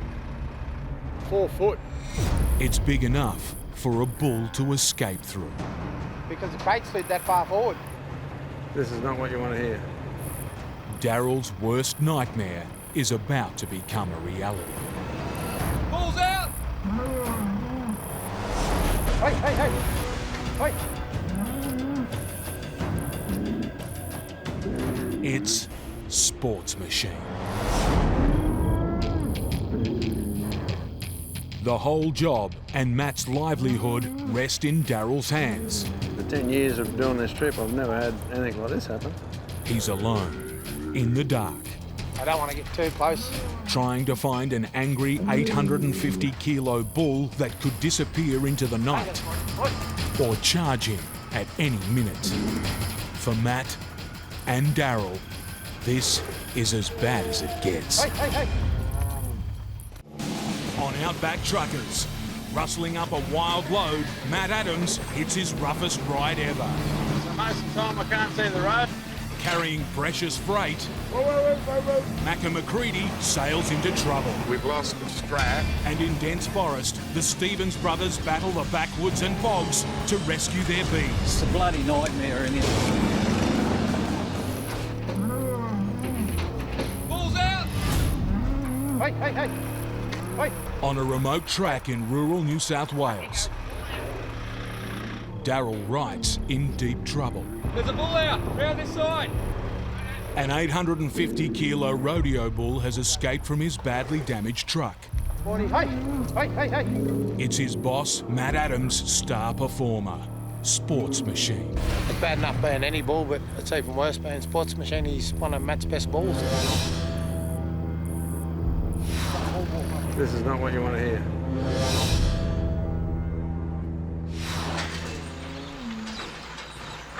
Matt's animals are his business and his passion. They're our living, that's what we do. They're big, strong, angry animals. We really nurture them and look after them. Perfect high-energy diets. They're true athletes. On this run, he's hauling 40 of his best horses, while in a second truck, Daryl handles 20 of Matt's prize bulls. Start the burning motion! And they're heading to the biggest and best rodeos in Australia. Their journey began at Matt's farm outside Dubbo, New South Wales. The destination, a base camp in Mareeba, Queensland. At over 2,000 kilometres, it's a massive trek, like travelling from Paris to Rome and back again. But after just 100 kilometres, Daryl's stranded with damage to his truck. What damage has it done? All the brackets let go. The crate holding the bulls has broken loose, smashing into Daryl's cab.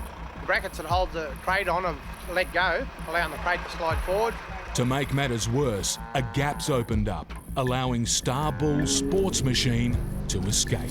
I don't want to get too close. Yeah, he won't be in a real good mood. Alone, in the dead of night, Daryl must be on high alert. Don't want to spook him. Sports Machine's a temperamental bull with a mean reputation.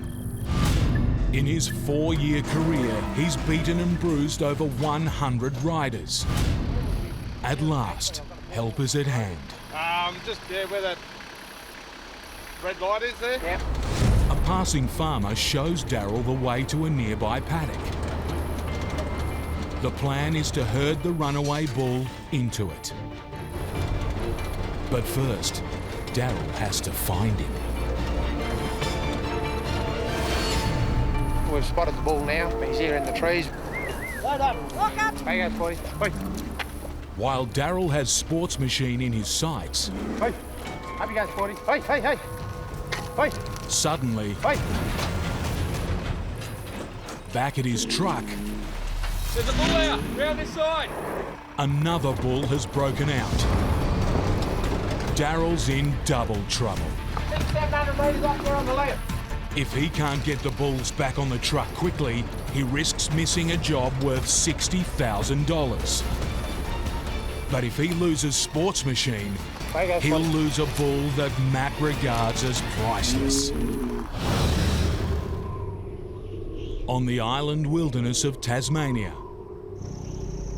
bee truckers Ewan and Neil Stevens are stuck fast, midway through a vital rescue mission. This just puts us way behind the 8 ball. In a forest 300 kilometres away, the bitter cold of winter is biting hard. Millions of the Stevens bees are running out of food. If Ewan and Neil can't get out of this hole, they risk losing their bees and their business. The Stevens have operated a family-owned honey business for over a century. Twice a year, they take on an arduous journey, moving millions of bees between their summer and winter homes. If you have a breakdown and goes wrong, you know, you're up shit creek without a paddle because you can't get no one in here to help you. From their honey factory in Mole Creek, they're 2 days into a series of runs deep into the heritage forests of Western Tasmania, taking on 1,200 kilometres of the island's roughest roads. It's a make or break mission. No bees means no honey. But right now, Ewan's stranded with a full load of 24 hives. The forklift is critical to the whole operation. He must get it out. To escape, Ewan sent out an SOS to a local farmer. It's down to the tractor to pull him free.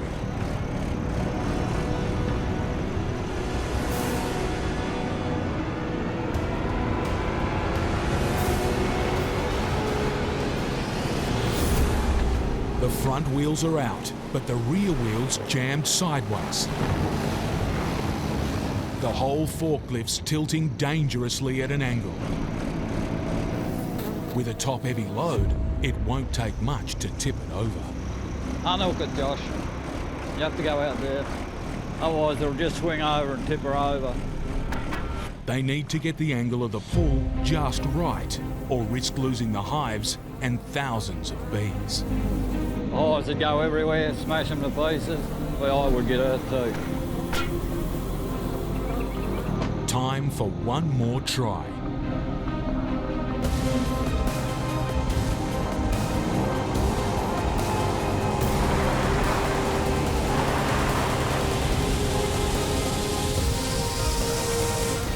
At last, the vital run is done. It always feels good when they're in their spot. The stress goes out. But it's just the halfway mark. There's another 5 million bees still to be moved. Tomorrow, the Stevens will take their trucks deep into the heart of a wild forest. With winter here, they're running out of time. And soon, they'll be running out of road.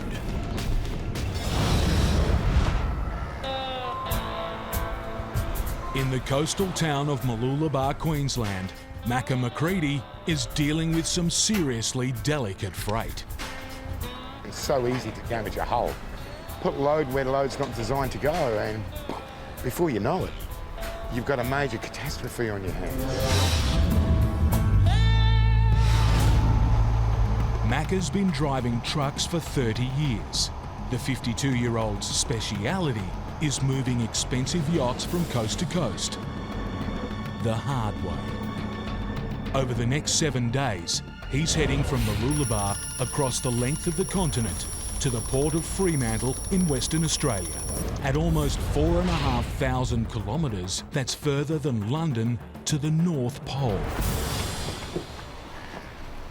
Macca's been hired to deliver Allegria, a $300,000 lightweight racing yacht. She's agile, fragile, and to her owner, worth every cent. Worth a bob. Built to go real fast. But she was never designed to be hauled through the guts of the outback on the back of a truck.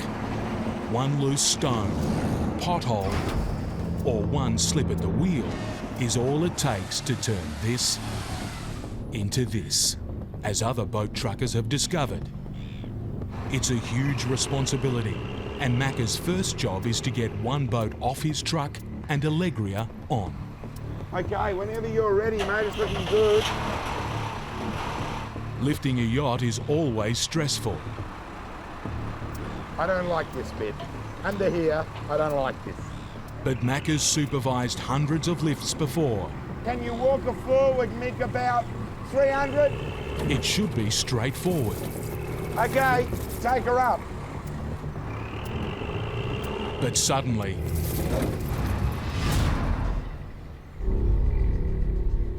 I don't think you're going to get enough height, mate. the slings on the boat lifter are too long. While it's not his responsibility, Macca's kicking himself. I should have looked at that. We'll get there. We will. Well, we've got to get there. Can't spend the rest of my life here.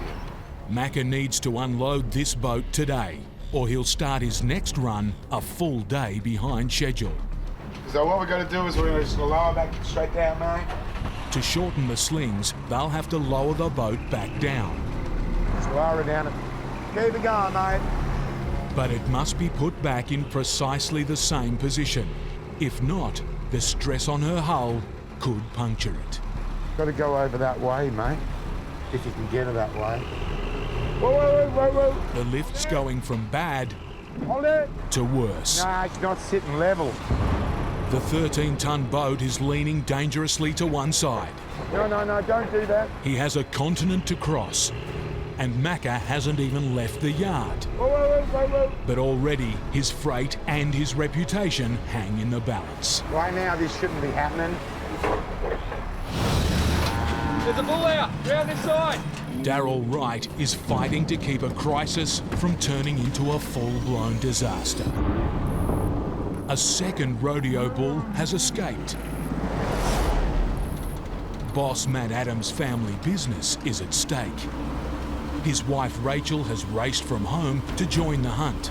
It's good to see he's not injured at all. Yeah, Sporty looked all right too, so. They're trying to herd both bulls into an open paddock to secure them.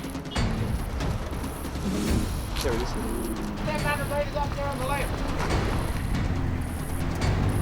If they spook the 850-kilo beasts, they could charge. Load up. Lock up. Darryl's straining to keep track of the bulls. There it is.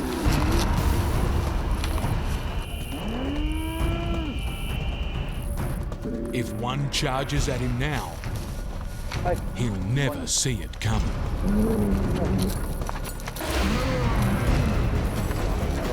Just a few more meters and they'll be secure.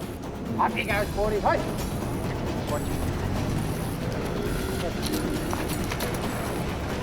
There he goes.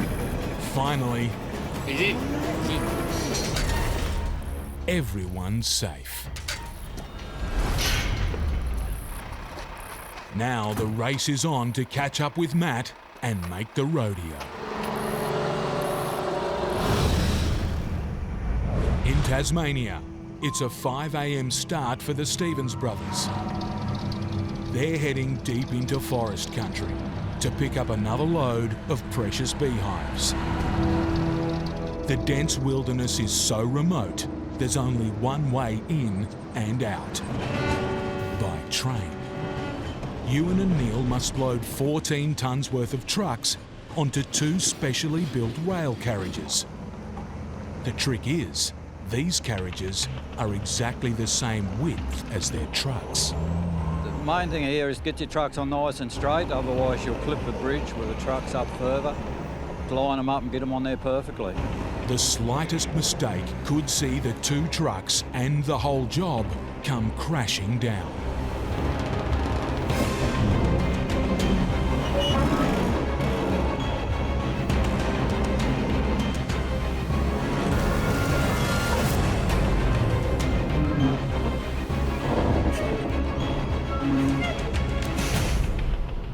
With the trucks on board, it's time to take a unique railway ride.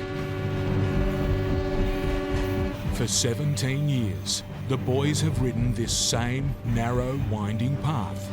But today, something's different. The tracks have recently been replaced. This is a new section of rails. But you've got to make sure they've put it back in the right spot, otherwise you end up in the rocks. If they haven't been laid exactly as before, it could spell trouble. They're pretty close to the bank, ain't they? You wouldn't want to put your finger down, that's for sure. Wouldn't be nothing left.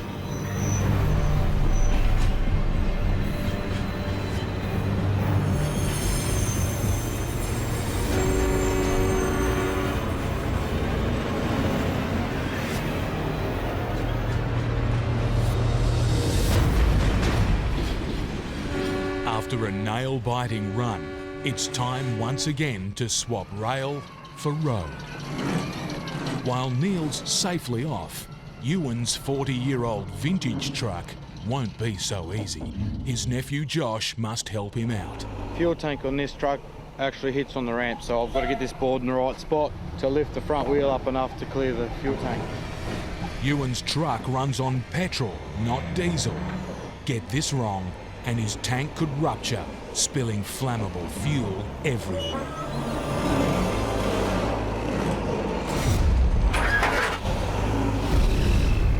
This isn't good. In Queensland, Macca McCready is racing to stabilise a 13-tonne yacht No, don't pull it in. that's teetering on the edge of disaster. Right now, this shouldn't be happening. He needs to carefully cradle the boat's weight Keep going with it, mate. before the crane that's holding it lets go. We've got to undo the slings, so we've got to reprop it so it doesn't fall over, mate. In 30 years, Macca's never damaged a boat. He's determined not to start now. Oh, what a cluster. Every support must be centimetre perfect. Hold it! Finally, the last wood block's in place. Okay. Just start to lower it down for me, mate. Now for the moment of truth. What? The boat's secure. With daylight fading, now Macca needs to move fast. Got a bit on right now. The straps need to be shortened and the boat lifted off his truck before dark. All right, we can take him up there. We're styling. We're in Queensland. The boat's off. With minutes of daylight left, Macca's survived a shipwreck. Next morning, Macca needs to load his new passenger, Allegria, a $300,000 racing yacht. Adding to his stress, her owner has come to watch. Don't drop it, Macca. This is always the sweaty bit. Allegria's solid 1-ton keel has already been loaded. Now Macca needs to carefully position the hull. It's made from lightweight carbon fibre. One mistake and it could crack like an egg. Get you to travel her forward, say 300. She's almost in position when Macca spots a problem. We're not going to make it. Allegria's bow is too close to the massive keel. Nah, we're not going to make it. She won't fit on the truck. We've got to bring her back to clear the bulb. Macca will have to start again, from scratch.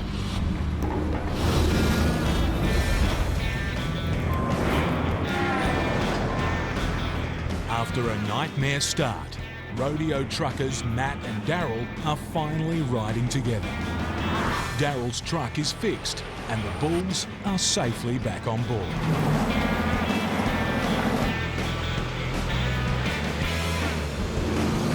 As the sun sets, it's a relief to reach their overnight stop. Here they'll unload their precious animals for food and rest. I treat them like babies and part of the family. But these babies are almost as heavy as a small car and can reach speeds of 35 kilometres per hour. At the end of the day, they will run over you.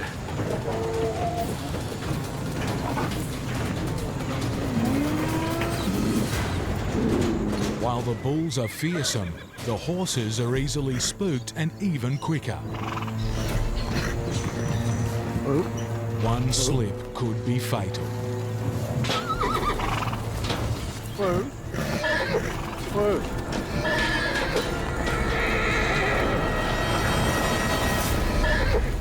As much as you're trying to preserve them, you probably should preserve yourself a little bit sometimes.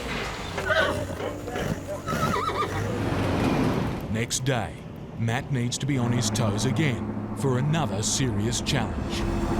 We've got the interesting bit in front of us, 130 k's, it's the treacherous dirt, where you don't want to be breaking down out there. Ahead is the town of Mount Garnet. Matt's 37-metre double road train is too big to travel through it.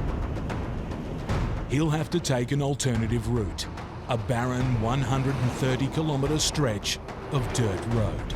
The weather's not looking real good, makes you a bit nervous. The boys will split up. In the shorter truck, Daryl will stay on the bitumen, while Matt takes on the dirt. Hello, welcome to the E1-3 road. Taking anywhere from 2 hours to about 5 hours, just depending on the condition of the road. Now, Matt's driving without backup. And out of nowhere comes a dust storm. Suddenly, he's driving on instinct. So most of the time I can't see the road, let alone if there's anything oncoming.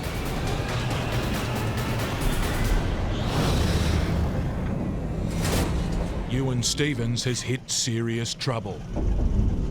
His petrol tank's collided with a rail carriage. He must carefully inch his way off.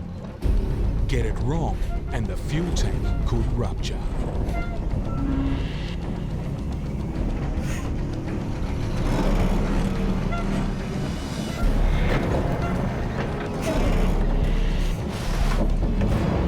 The truck's safe, but the fuel tank? Intact. The boys can push on.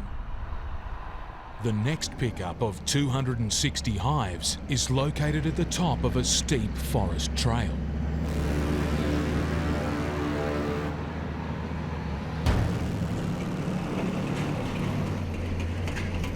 It's a tight, twisting gauntlet of crumbling wet dirt. It's not been looked after, the road's deteriorating really bad. For Ewan and Neil's trucks, it's a brutal challenge. For their bees, it's do or die. The track's all grown over. It's not very good at all. If they lose traction up here, it could be fatal. See the slide off edge here, it's a sheer cliff overside. You are cut off from everything in here if something goes wrong. There is no way out. It's a bloody nightmare in here.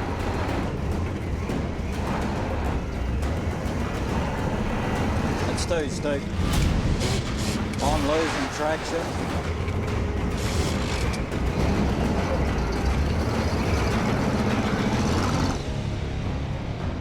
While Ewan's struggling to stay on the road, ahead, Neil and Josh have been brought to a halt. But not by the dirt, the climb, or a breakdown, but by this. We're not going to make it. Macca is struggling to load a fragile $300,000 yacht onto his truck. We got to bring her back. If she won't fit now, she never will. Ready? Macca and his team need to be accurate to the millimetre. Yeah, that's a smaller one, Al. Her bum's that way and her bow's that way. If we come down, and then we'll push her. Okay. Keep coming. Keep going. Okay, Nick. Up. Allegria's on board. That's her, boys. But only just. She's on. She's looking good. With the mast also secured, Macca's truck's 25 metres long, 4.3 metres high and almost 4 metres wide. With a load this size, Macca will need help. Over the next 7 days, pilot Andy will ride shotgun, managing traffic and watching Macca's load. Nervy time right now. We've done about 15k. You think you got it right, you hope you got it right, and you're always looking for something to go wrong. How's that rig looking when it goes over those bumps, Andy? It's wobbling a bit at the back, very back. The uneven road surface is making Allegria's mast bounce, causing a problem. We've lost a strap. If the bouncing loosens another strap, Allegria could become dangerously unstable. Macca needs to stop. I'm going to get off this road. But he's surrounded by heavy traffic on a narrow highway. If he doesn't get off the road soon, he could risk losing his load. I can't see the road, let alone if there's anything coming. Matt is driving near blind. The cause? A pair of triple road trains ahead, throwing up a thick cloud of dust. I hope these boys let me know if there is anything coming. In their wake, Matt's struggling to spot the road hazards. Look at big holes. Don't hit him or he's going to do some real damage. And without clean air, his engine's choking. Be down to 30, 40 k's. Matt's desperate to find a stretch of road wide enough to pass.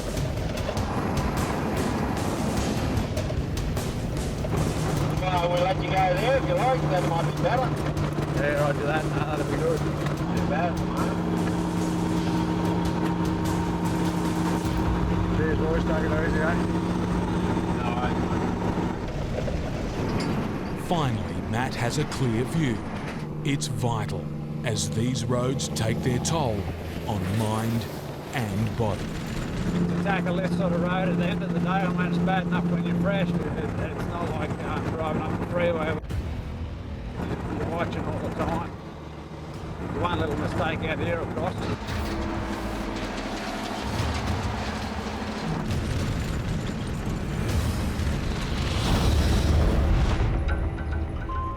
The Stevens boys have been brought to a halt by the last problem they expected to find. This gate's never been locked on us before. We've got no choice, we'll have to smash the lock on the gate.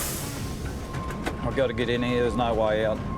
You're cut off from everyone, so you've got to deal with it.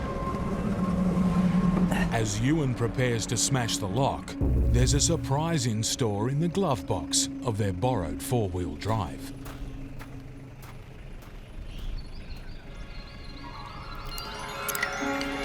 Yep. Oh, it's a big relief actually. There's only one key to get in and out of it, so we was just lucky it was in four-wheel drive.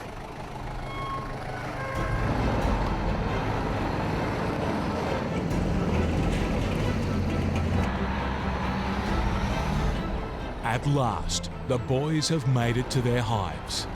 They haven't seen them for 6 months. Now that winter's here, the risk is the bees will be dead. And the first signs aren't good. We've lost about 30,000 bees. We can't get in here a real lot. We couldn't get queens back to them, so they died. We couldn't do nothing about it. But fortunately, the majority of the bees have survived. Now it's time to bring all 260 hives home for the winter. The race is on to get loaded and moving before daylight's gone, when the temperature will drop rapidly. I'll be happy when they're on the train and out of it, and we're driving off the train. The trucks are carrying 21 tonnes of hives. On dirt tracks, it's a dangerous combination. The hives are just sliding because the track's so rough, they're moving on the floor of the truck. Very steep going down here. And today, there's an added hazard. The moss in here makes the road very, very slippery. The slick moss is like driving on black ice. It's not a case of if Ewan loses traction, but when. It still scares the hell out of me because you got 21 tonne, and once you get that slide, it's very hard to get it to stop. When it takes off, it just goes. There's no warning to it. Losing traction now.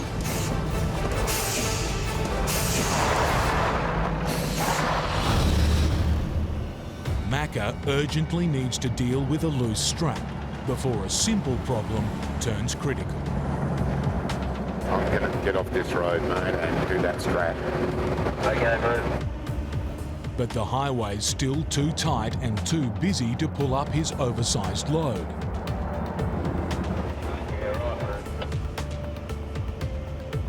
Finally, there's a possibility ahead. Well, I've got a base we can pull off about 500 metres up here. Shut it down for me, would you, Andy? While Andy keeps traffic at bay, Macca can pull off the road. But a turn-off isn't an ideal stopping point. I've got to be quick here because I've straddled a road, okay? Macca needs to work fast. He doesn't want to put his truck or other drivers at risk. This is the one that's loose. Padding must have collapsed. That's got him.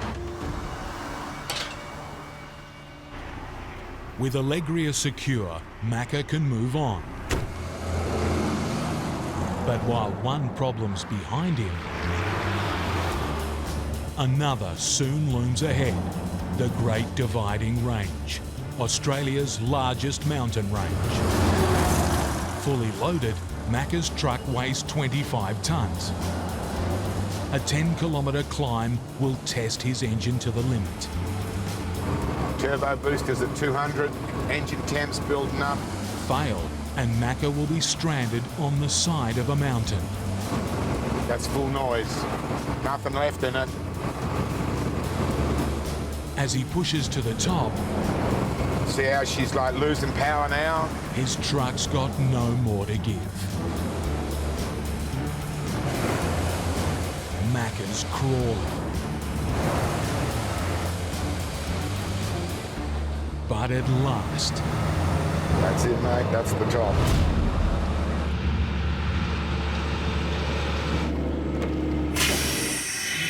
Okie-dokie. We'll have a bit of a look around here and make sure we still got all the bits attached. After the tough climb, Macca wants to check the load. And the news isn't good.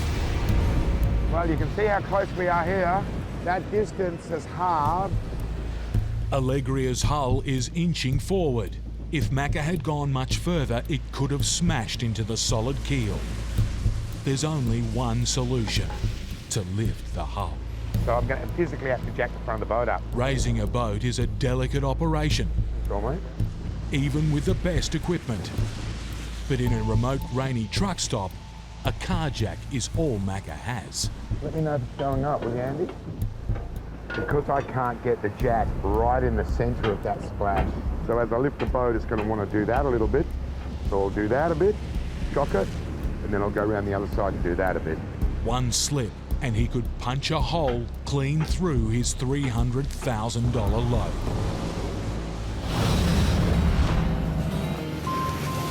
Matt Adams and his rodeo horses have survived the dust, dirt and fatigue.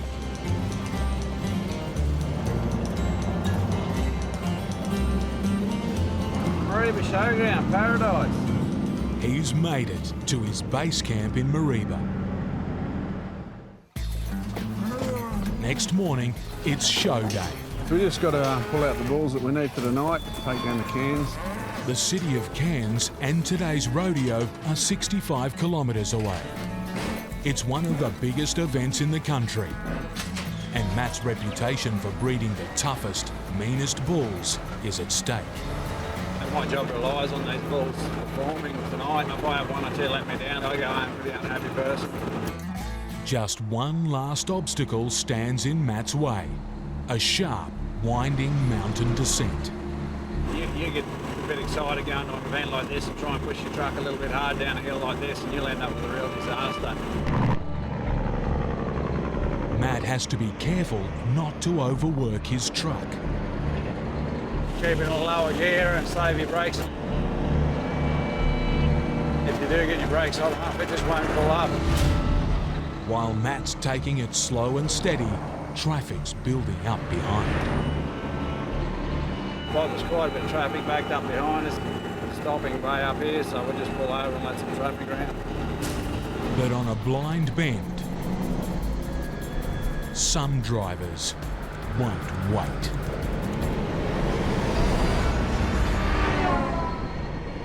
It's incredible the risks people take. He just did overtaking on double lines there, you know, it's just ridiculous.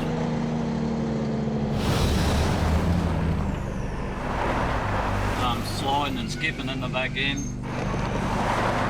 Ewan Stevens is fighting to stay in control of his 21-ton rig on a slick, steep mountain trail. It's actually starting to go sideways on me. So I'm trying to get the wheels turning again to gain traction. The biggest problem when you do lose traction is where you're going to end up. Over the right-hand side, it's just a sheer cliff over into the river.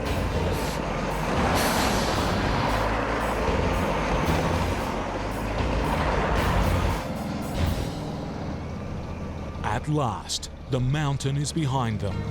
It's always a nice feeling to be down here. My heart goes back to its normal heartbeat.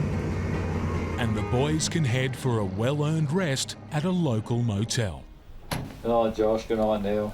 Good night, Uncle Huey. Good night, Uncle Neil. Good night, Huey. Good night, Josh.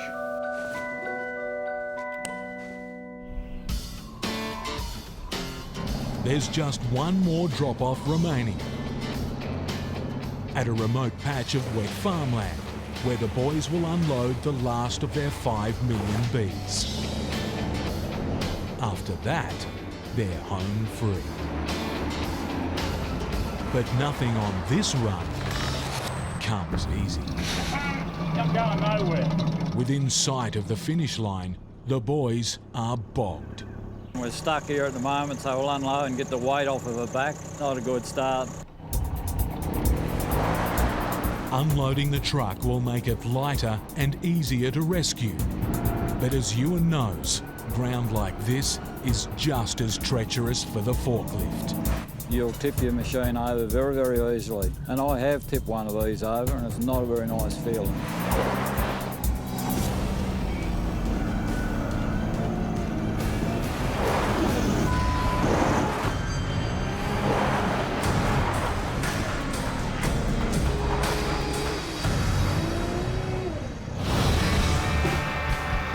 Matt survived the hill and arrived at the city of Cairns.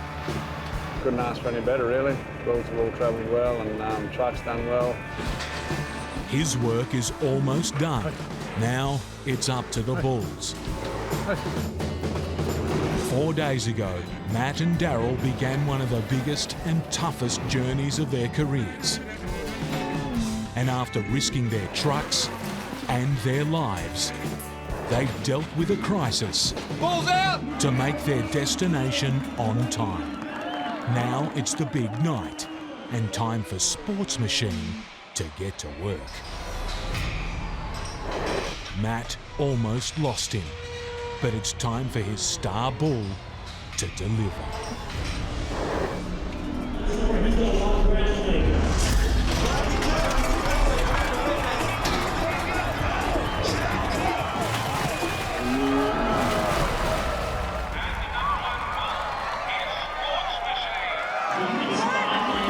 Sports Machine's done Matt proud. He's won Bull of the Night and a $3,000 prize. That's what we work all year for. And there's an extra bonus. Matt's wife and kids are here to share the moment. For this rodeo-loving Outback trucker, it's the end of a pretty good day in the saddle. 2,500 Ks and little bull come here and won the buckle tonight, so yeah, got to be real happy. You know, can't get much better outcome than that, that's for sure. Ewan Stevens is suffering for every last metre of his winter run. It's down to nephew Josh to try to pull the forklift free. They want to pull him out backwards on the road, but the road's got a heap of slippery mud on it, so I don't reckon they're going to get any traction, but they might prove me wrong. Fail, and it'll cost the boys yet more time and money.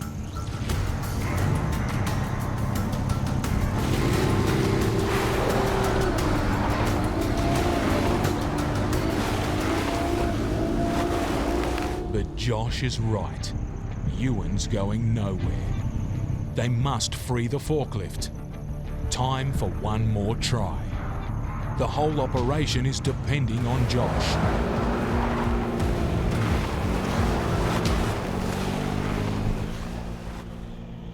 Friday, turn the shit off a quick, want to get away today. Nothing's going to happen. Come on, get on the fork. Go and pick the pallet up. Put your forks in. And Josh's reward? A chance to show his uncle how the job should be done. It's a huge responsibility. A single mistake could cost thousands of bees and bucks.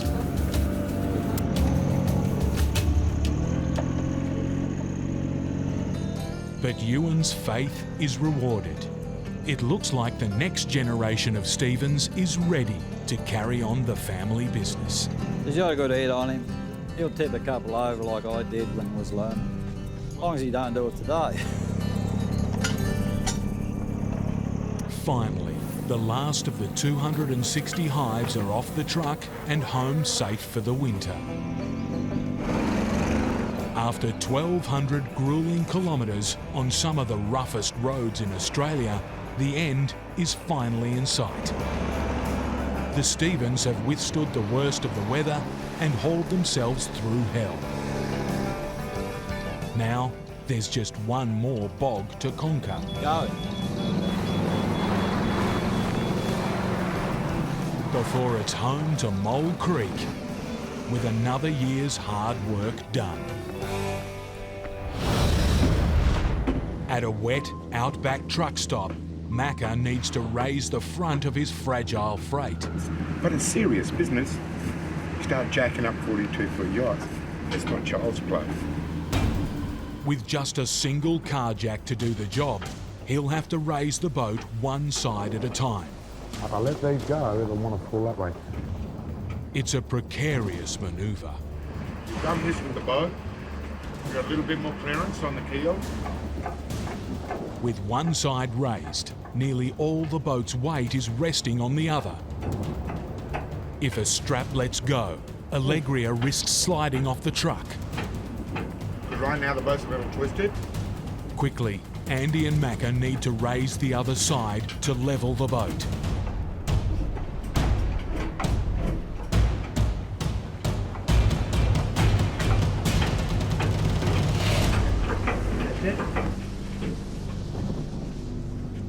A disaster averted.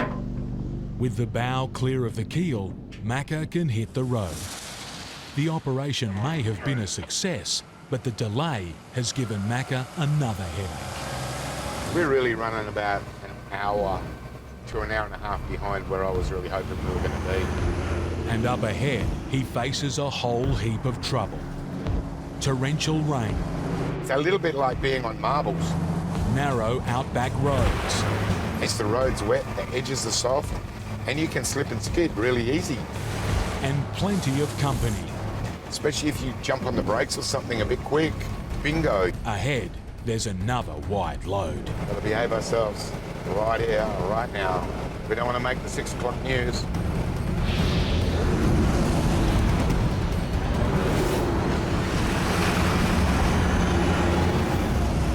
But after surviving the hazards comes a hammer blow. The route Macca's been planning for months is blocked. He'll have to find a new one. If we go the other way, does that other road? No, that won't get us through either. His only option are unknown back roads. In a rig this size, Macca could run out of room fast. If they've got this closed off, we can chip through along Brady Street. We'll have a crack. And there's more danger above. Look at the low line. Touching a power line could send thousands of volts coursing through the truck. I'm out on my oversized route, so we're just concentrating on what I'm going to do right now. Macca's got no choice but to push on. He still has half a continent to cross. But right now, he's heading off the map.